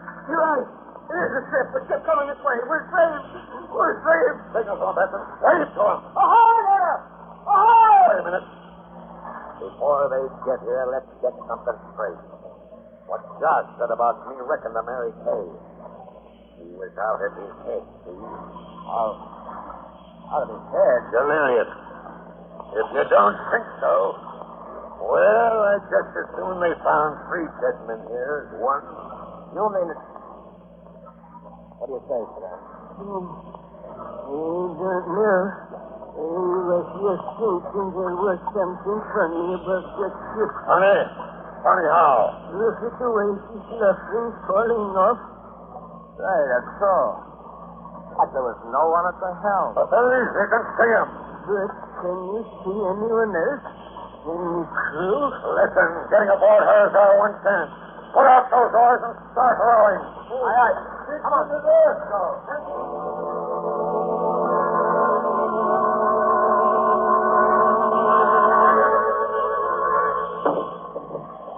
Starboard counter, hold on. Now, grab on board. What about Josh, sir? And the whaleboat? Leave a minute to cast to the drift. I guess that's better than letting the sharks get him. Okay, Sam. All right. So long, George. Now, let's look around here. That man at the helm, for instance. Well, maybe he's drunk. So blind drunk he didn't see us. Maybe the rest of the crew's below and... Holy smoke. Drunk? He's dead. Right to the wheel. But what killed him? Look at that look on his face. Burned black like he'd been scorched by hellfire. Ahoy, below there! Ahoy! Anyone about? There's no one below. There's no one on board but us. And him. How do you know? This too. This is a death ship. A what? You heard of him. Every sailor has. Ships wandering around the sea, drifting into port without a soul on board, and no way of telling where the crew went or why. It's a death ship, and they don't like it. You don't. You'd rather be out in a whaleboat, I suppose. Why, with this squall coming up it's here. Take the wheel, Sven. Cut that body loose and heave it overboard. You orders. Up the rig and release on the rail. Up now.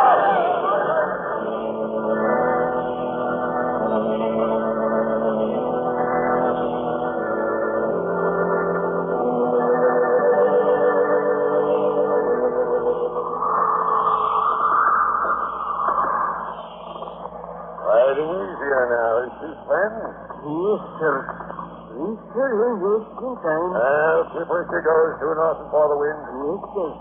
But it's getting pretty dark. I can't hardly see the compass anymore. I'll light the binnacle for you. There we are. So we got a ship under us again. Good ship, too, from the feel of her. And just in time. We'd have swamped shore on the whaleboat. Piece of luck, all right. Maybe so. But we told you, isn't like it? They'd like to know what happened to the crew and what killed the man we found at the wheel here. Well, as soon as Parky and Benson get back, we'll take a look below. I'll be walking on deck, sir. Okay, Benson. Let's see if we can't get to the bottom of this. Take a look below deck, you mean? Aye. You stay at the wheel, Sven. You others follow me. Aye, sir. Due north.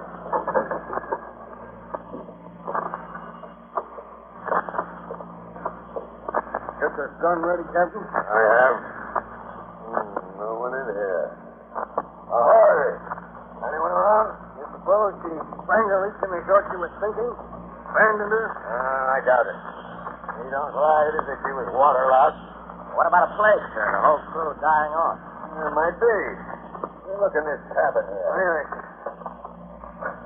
Well, looks like it must have been the captain's cabin. Aye. Everything's shipshape here, too. Bunk made up. Hey, what's that?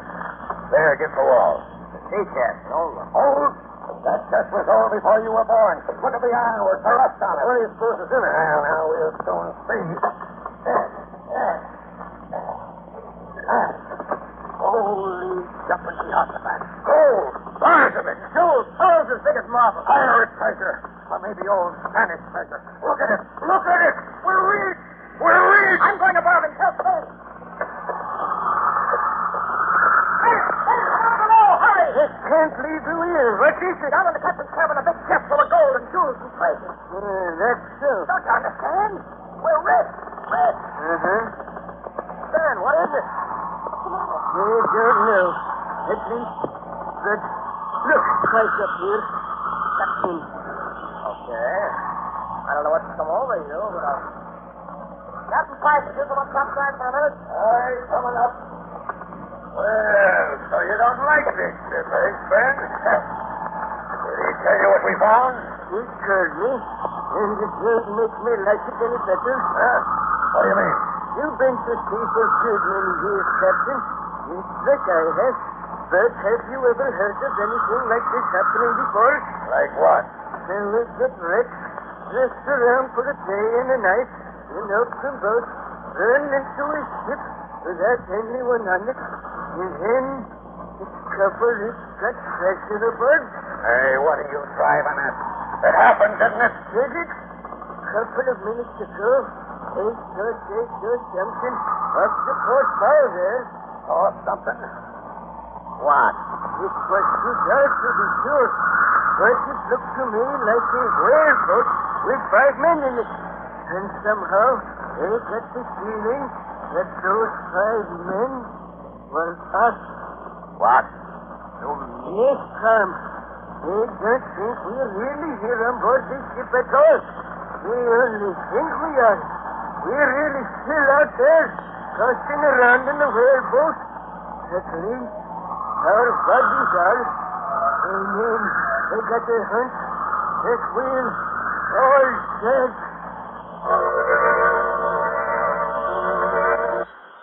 Try Carter's Little Liver Pills.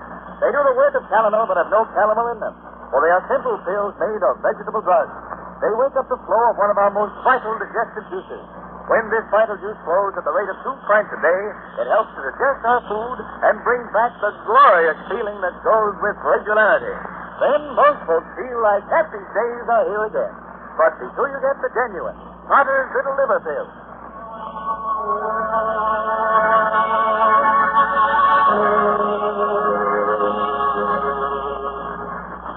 Well, you want to go back to sea again on the death ship? Very well. But if our course from now on is one that's never been sailed before, don't blame me. It's just a moment later now. The 3 men are still standing in the stern of the death ship. It scuds north through the darkness. Old Train at the helm, Captain Pike, calm Benson staring at it. Yes. You think we're all dead? Wait till I tell this to Coffee. Tell him to stop figuring out how much that treasure's worth because he'll never spend it. Because we're all ghosts. Fred, why don't you go below and lie down for a while? I'll take the wheel. You think you're crazy. All right. It makes us stay until I can think about this whole business. It just don't make no sense. Like what? We still don't know why this ship was abandoned, what happened to the crew away, And we don't know what killed the man. We found left to the wheel. Well, no, we don't. Captain Pike, just come soon. The logbook. Hey, wouldn't that make you tell us something? You're right. Finding that treasure got me so head up I never thought of that. Now, we'll go down and read it right now. Oh, no, you don't want Benson to take the wheel, Ben? No, Captain. I'll finish up this trick. You can take over at this place. Okay. Come on, Benson. Go look for the logbook and see if... Oh, there's St. Cressy, eh? Well, we'll see.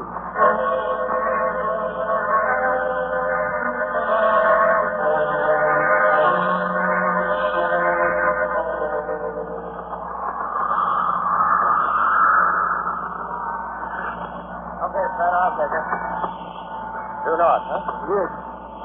Well, did you find out anything from the log? Sure did. What a yarn. I'm listening. Finish.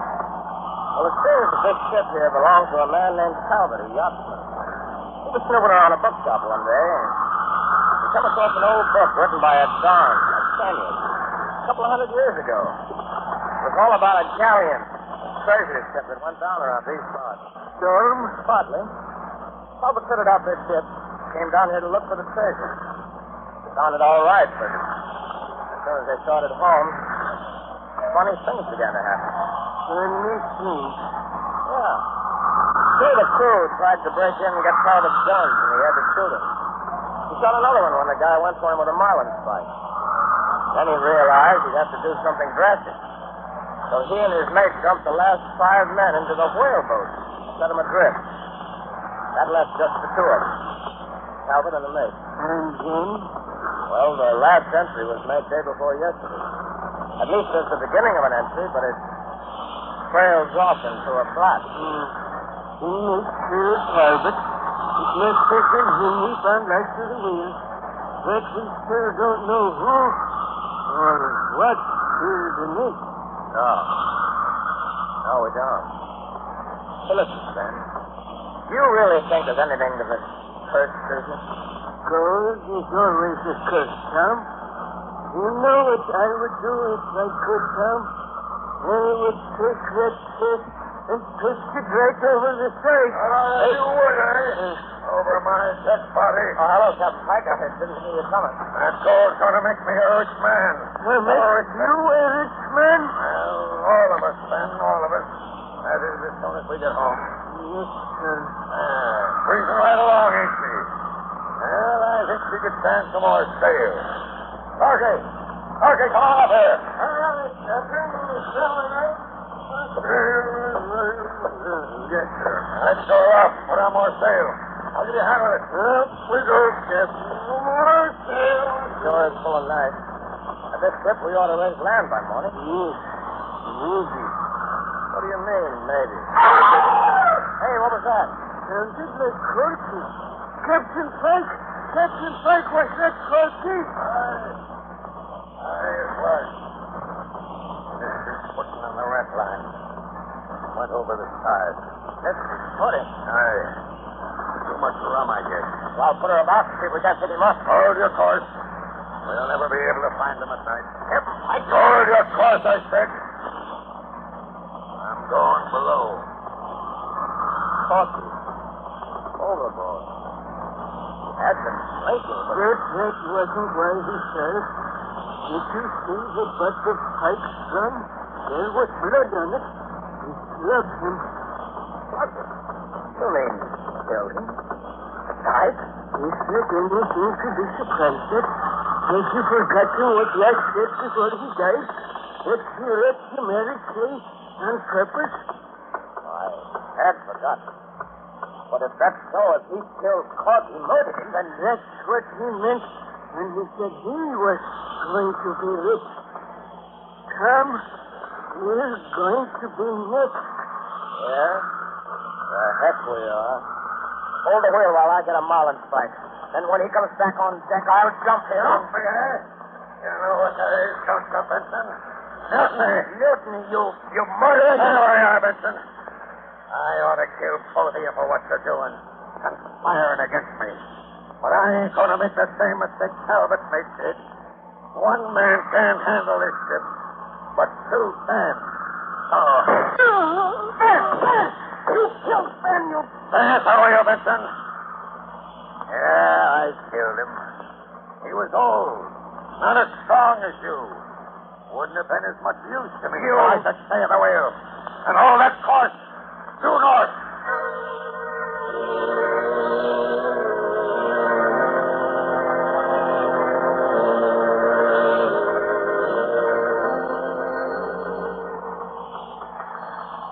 Getting tired, Benson? No. Well, that's good. Won't be long now. Almost 3 bells. The sun will be coming up in a minute. When it does, I got a hunch we'll get a landfall. And then? What do you think? I don't think. I know. You'll kill me. Take her in by yourself. Smart boy, Benson. That's just what I'm going to do.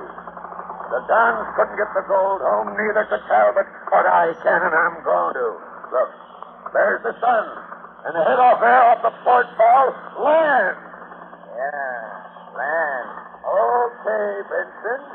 Ready? Hey, what are you laughing at? You! Go ahead and shoot. You think you can hurt me? You can't. I can't. Have you forgotten that whaleboat with the 5 men in it that Ben saw last night? The 5 men he said were us? Have you forgotten what he said that meant? We're sailing due north. The sun should be rising on the starboard side in the east, shouldn't it? But it's not. It's coming out to larboard in the west. Sun rising in the west? Why, it can't be. And still it is. And that land ahead there, it's not the coast. Don't you recognize it? It's Skeleton Key where you wrecked the Mary Kay. There's what's left of her. Now, do you understand? You're dead. You've been dead for 2 days.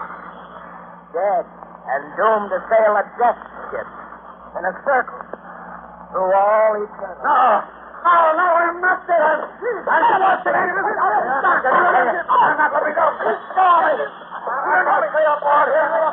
He's going over the same. I'll pour the line, and when he comes up, we'll... Oh, Ben! He isn't going to come up. It's dark, and it looks like the same shark that followed us all day yesterday. Yeah. Well, that was smart work, Sam. I thought I saw you move once or twice. I had a hunch you weren't dead. Wasn't dead? Aren't we both dead? Heck no. Does that slug through your shoulder feel as if you were? Well, no, but you just said to Pike. A trick so I could get his gun. Trick? There ain't no trick about the sun.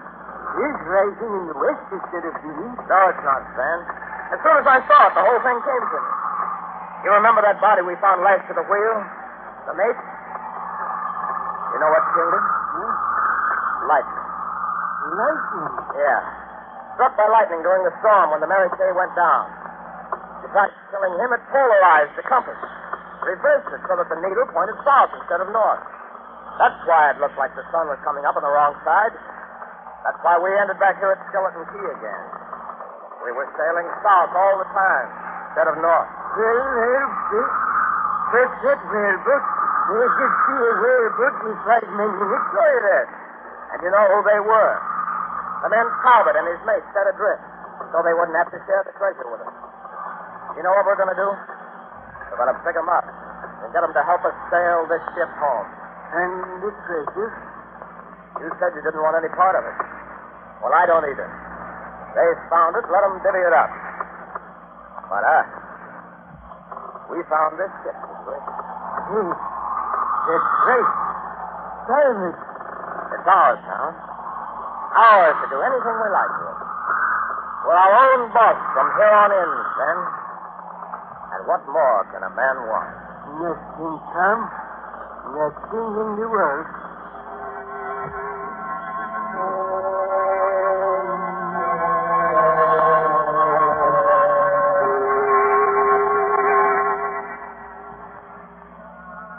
And that was the story of the death ship.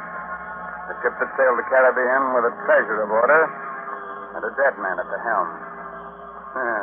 Pleasant little tale, wasn't it? Did it have enough corpses and sudden death in it to suit you? Oh, it didn't. Some people are never satisfied. It's a good thing they're not, Raymond, or there wouldn't have been any progress. Oh, you mean we'd have to get along without such things as the telephone, the airplane, Electric light, the radio, and Carter's little liver pill. Heaven forbid. Yes, Raymond, scores of people would hate to be without Carter's little liver pill. Because they've learned that a mean, cranky, sour disposition due to irregularity often takes a decided change for the better soon after they try these simple little pills made of vegetable drugs. Yes. Now, be sure to mention that Carter's little liver pills do this by increasing the flow of a very important digestive juice. That's right, folks. And the name, Carter's little liver pills, tells us where that vital juice comes from. So next time you don't feel good, try Carter's little liver pills. And see if you don't agree that they're the best friends to your sunny disposition. 25 cents at all drugstores.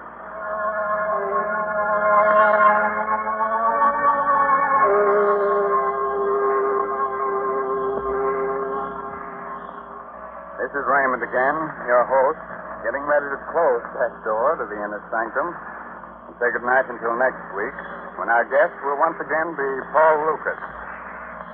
I hope you enjoyed our little story and that you got its moral. What moral? Oh, it had one, all right. All our stories have. Dead men tell no tales, except on the inner sanctum.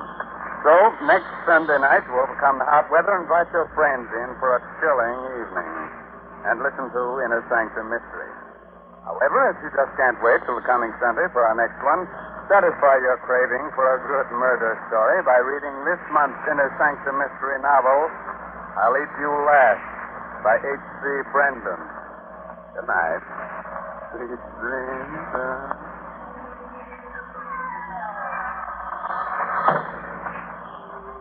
Featured in tonight's cast were Arthur Vinton as Captain Pike, Byron McCormick as Tom, and Gilbert Mack as Fred. Original music by Lou White. Inner Sanctum Mysteries will be on the air again next Sunday evening, same station, same time, when we will again have the honor of bringing you the popular and gifted star of stage, screen, and radio, Mr. Paul Lucas. Be sure to listen in. This is Ed Hurley reminding you, when you don't feel good, try Carter's little liver pill.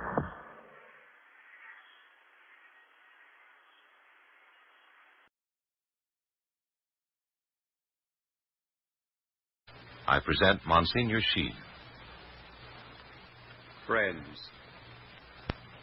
last Sunday we spoke of the first of the three philosophies of life involved in this war, the totalitarian. Today and next Sunday we speak of the second, the secularist and materialist culture of the Western world. By the secularist ideology, we mean the attempt to preserve human and democratic values on a non-moral and non-religious foundation. The condemnation of secularism of the Western world is not a condemnation of the Western world. There is the same distinction to be made between the two as between a ship and its barnacles. The ship in its passage through the seas picks up barnacles which impede its free progress through the waters. Every now and then, that ship must be brought into dry dock to have the barnacles scraped away. The ship is good. The barnacles are bad. Now, Western civilization, or what we call democracy, may be likened to a ship.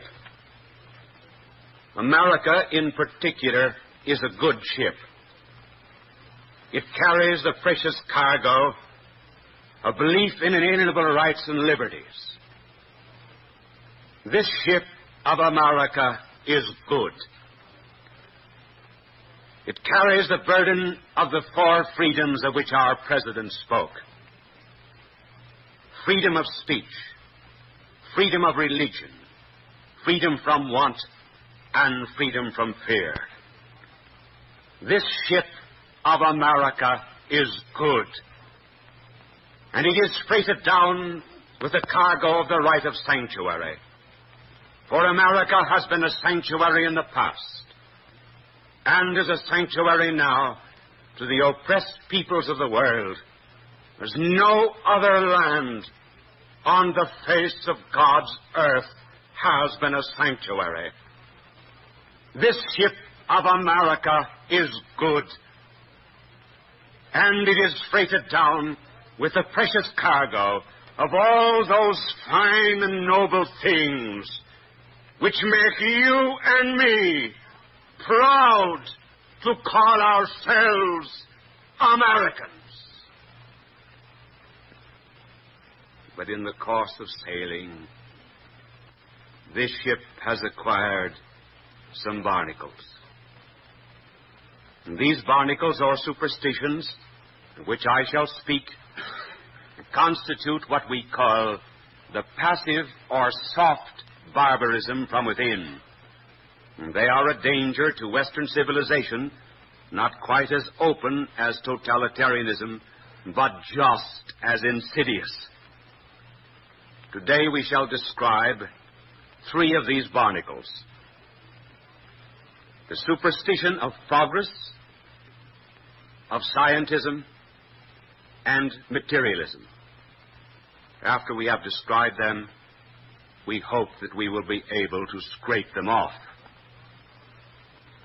First, the barnacle or the superstition of progress. It runs some such way as this: man is naturally good and indefinitely perfectible. By the mere fact that he lives, and thanks to great cosmic floods of evolution, he will be swept onward and onward until he becomes a kind of a god, and this earth becomes a paradise.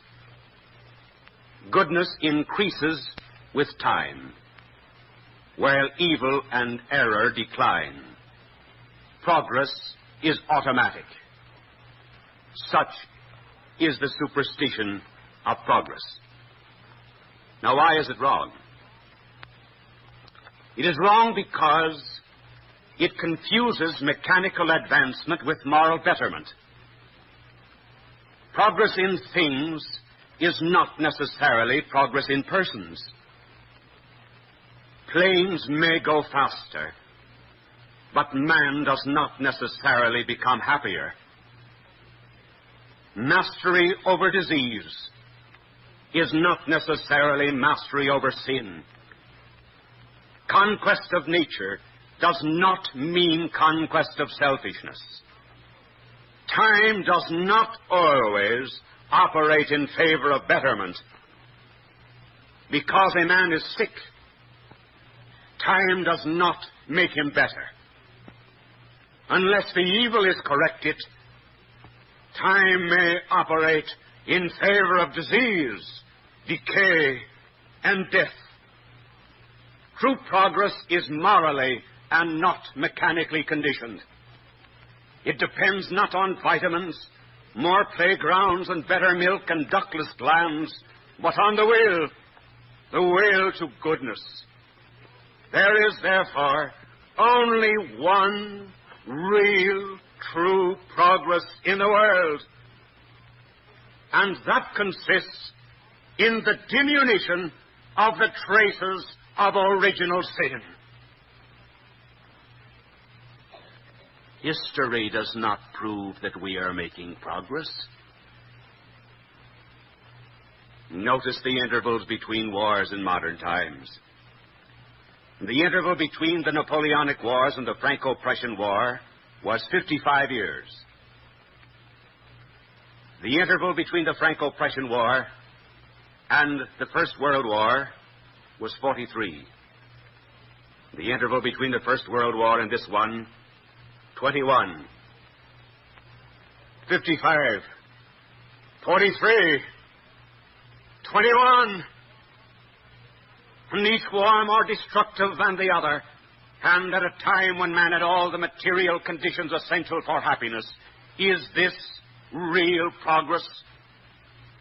The sad and tragic fact is that modern man, under sufficient stress, and even among comforts, will do deeds of evil as terrible as any that have ever been recorded in human history. Barbarism is not behind us. Barbarism is beneath us.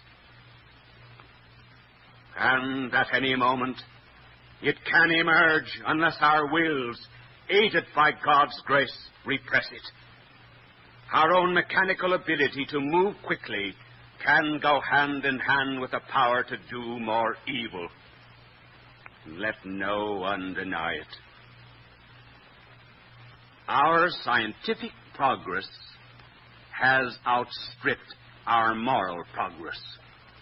The myth of necessary progress has exploded. But because the evil in the world does not evolve right, does not mean, as they say, that there is no right. What it does mean is that we must put it right. And in order to do this, we may have to learn the lesson of the cross and the agony of Gethsemane. Maybe we had all better get back again to God.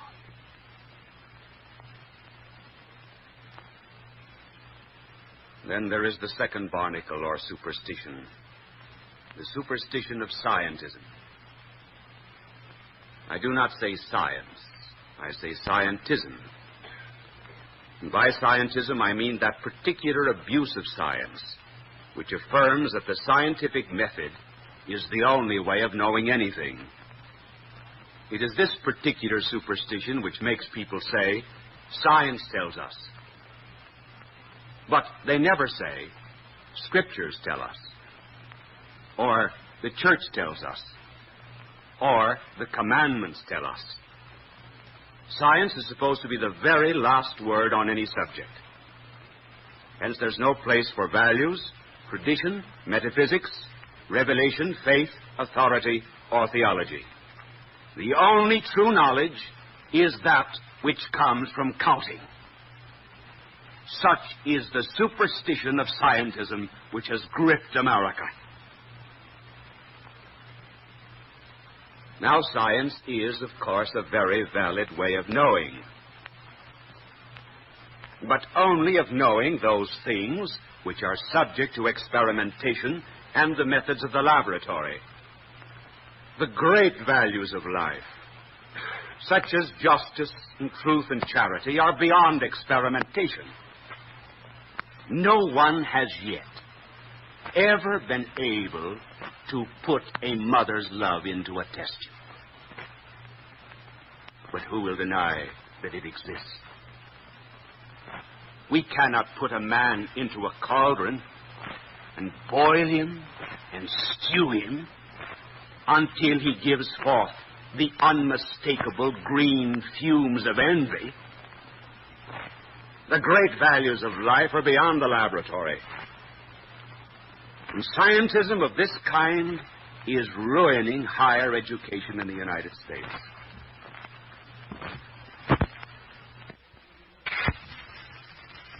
It is doing it by assuming that anyone who has counted something that has never been counted before is a learned man. It makes no difference what you count in higher education. But in the name of heaven, count. A certain Western university awarded a Doctor of Philosophy degree to a student who wrote on the thesis the microbic content of cotton undershirts. A Midwestern university has counted the ways of washing dishes. Eastern universities have counted the infinitives in Augustine, the datives and the ablatives in Ovid, the four ways of cooking ham, and another, to quote their own words, the psychological reactions of the post-rotational eye movement of squabs. Go into any Catholic school in the United States tomorrow and take out any child in the first or second grade and say to that child, why are you here? Where are you going? What is the purpose of life? and the child will be able to answer your questions. But ask this PhD student who counted the microbes and cotton undershirts why he's here, where he's going, what is his destiny. He would not be able to tell you. He would not have a 5-cent gadget in his house 5 minutes without knowing its goal or its purpose, and yet he will live 10, 20, 60 years without knowing why he is here or where he is going. It is not true that modern youth is revolutionary because he lacks sufficient economic advantages. Never before has modern youth had so many.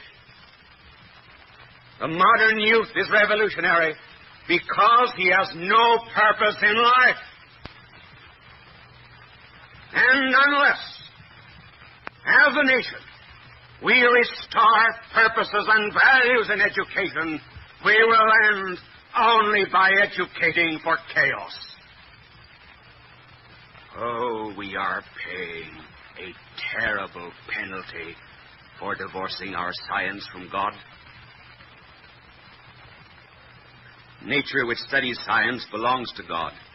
When man turns against God, nature or science turns against man, as Francis Thompson rather beautifully put it.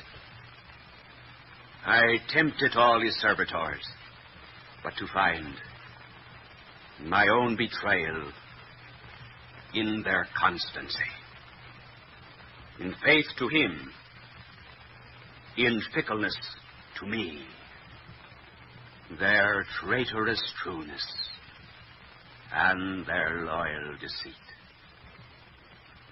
That is the true story.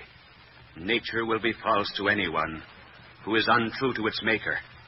For years, science has been discovering the wonders of nature, but instead of glorifying God, has forgotten God. And scientists thought themselves the authors of the book of nature instead of only its proofreaders. And tearing nature away from God, nature now turns against them. And the result, that science, which was supposed to be our servant, is now our master. Why is it that millions today shrink in terror from a machine in the air? Why does man use his technique to destroy man? Why do children crouch in bed and mothers dig holes in the bowels of the earth as bombs fall from the skies and all hell is let loose? If it is not because science has gotten beyond our control. Maybe we had all better get back again to God.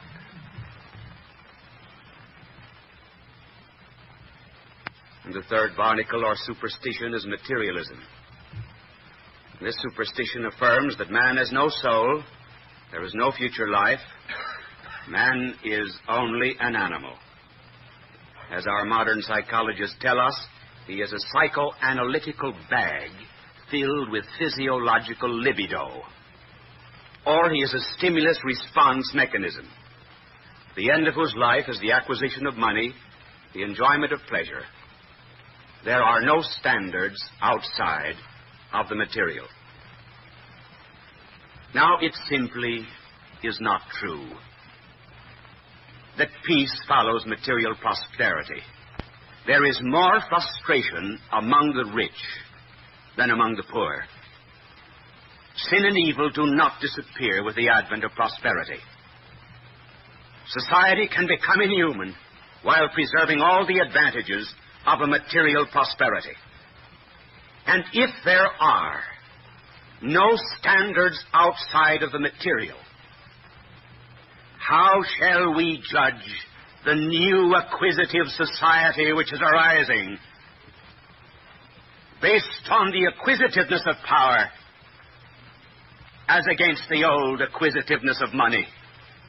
As fortunes dwindle, as taxes eat up inheritances, and as bureaucracies begin to administer vast sums of money formerly administered by capitalists and bankers, envious, greedy, and lustful men will seek to become dispensers of that social booty. And who shall say that these new financiers of power are wrong? Given no other standard than that of materialism, wherein power is disjoined from conscience, and we lose the right to protest in the name of justice. Our world is sick of materialism. It is pathetic to hear people ask, what can I as an individual do in this crisis? These people who have been told that they are only animals. Many of them feel like cogs in machines. They want to get away from it all. Some of them would like to climb back into catacombs. Like Jews in exile, they hang their harps on the trees and ask how they can sing a song in a foreign land without a soul. There will be a change. The millions of boys on the battlefronts of the world who are fighting for their lives and for great moral issues will recover their souls. Amidst wounds and death and fire and shell, they will get close to the meaning of life and to that something within them which really makes them human. And then they will look back, and they will be angry at those who educated them. They will come to hate not only the enemy in battle, but they will hate still more the intelligentsia at home who told them that they were only animals. They will begin to realize that these so-called educators robbed them of their greatest possession, faith. And for a while, they will wander around the battlefields like Mary Magdalene in the garden, saying, they have taken away my Lord, and I know not where they laid him. But when they do stumble on him, as Magdalene did when she saw the red, livid marks of nails, they will enter once again into the possession of the soul. And when they come marching home, there will be a judgment on those intelligentsia who told them that they had no soul. They will begin to live like new men. There will be a rebirth of freedom under God.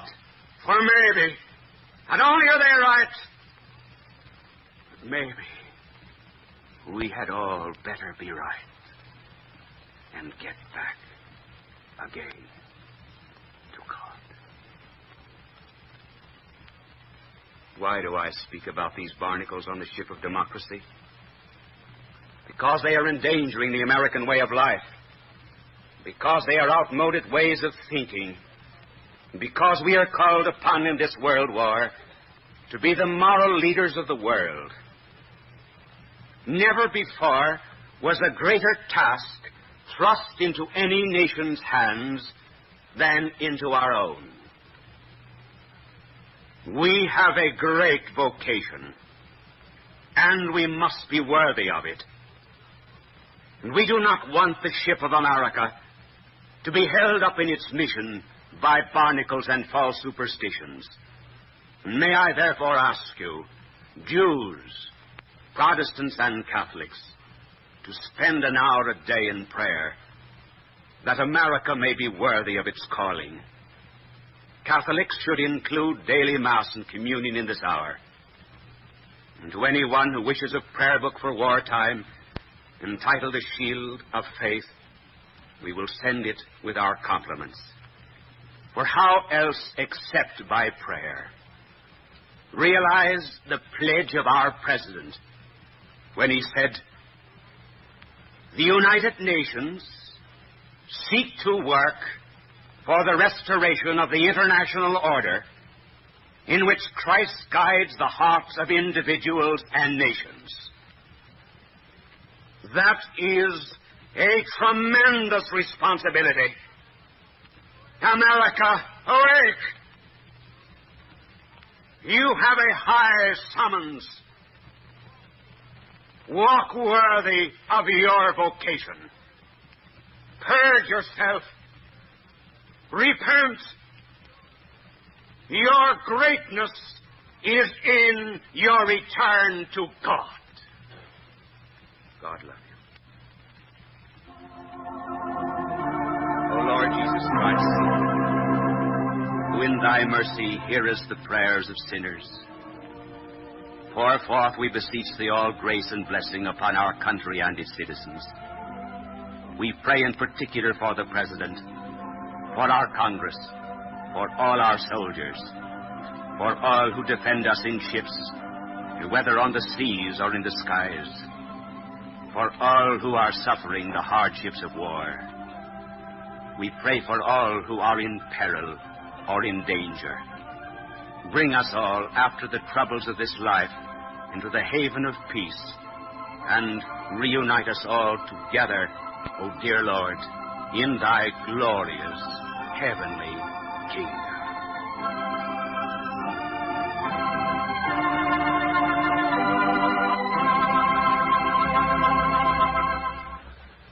The address you have just heard was entitled Some Barnacles on the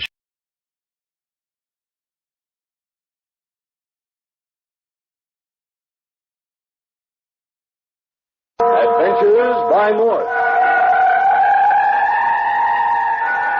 Carlton E. Morse presents The Girl on Shipwreck Island, featuring Captain Friday. If you like high adventure, come with me. If you like the stealth of intrigue, come with me. If you like blood and thunder, come with me.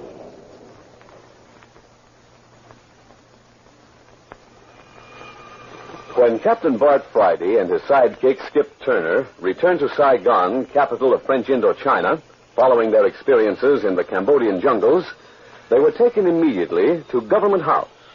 They had accomplished such a satisfactory piece of work for the French territorial government, they were immediately asked to take on another mission en route back across the Pacific to San Francisco and home.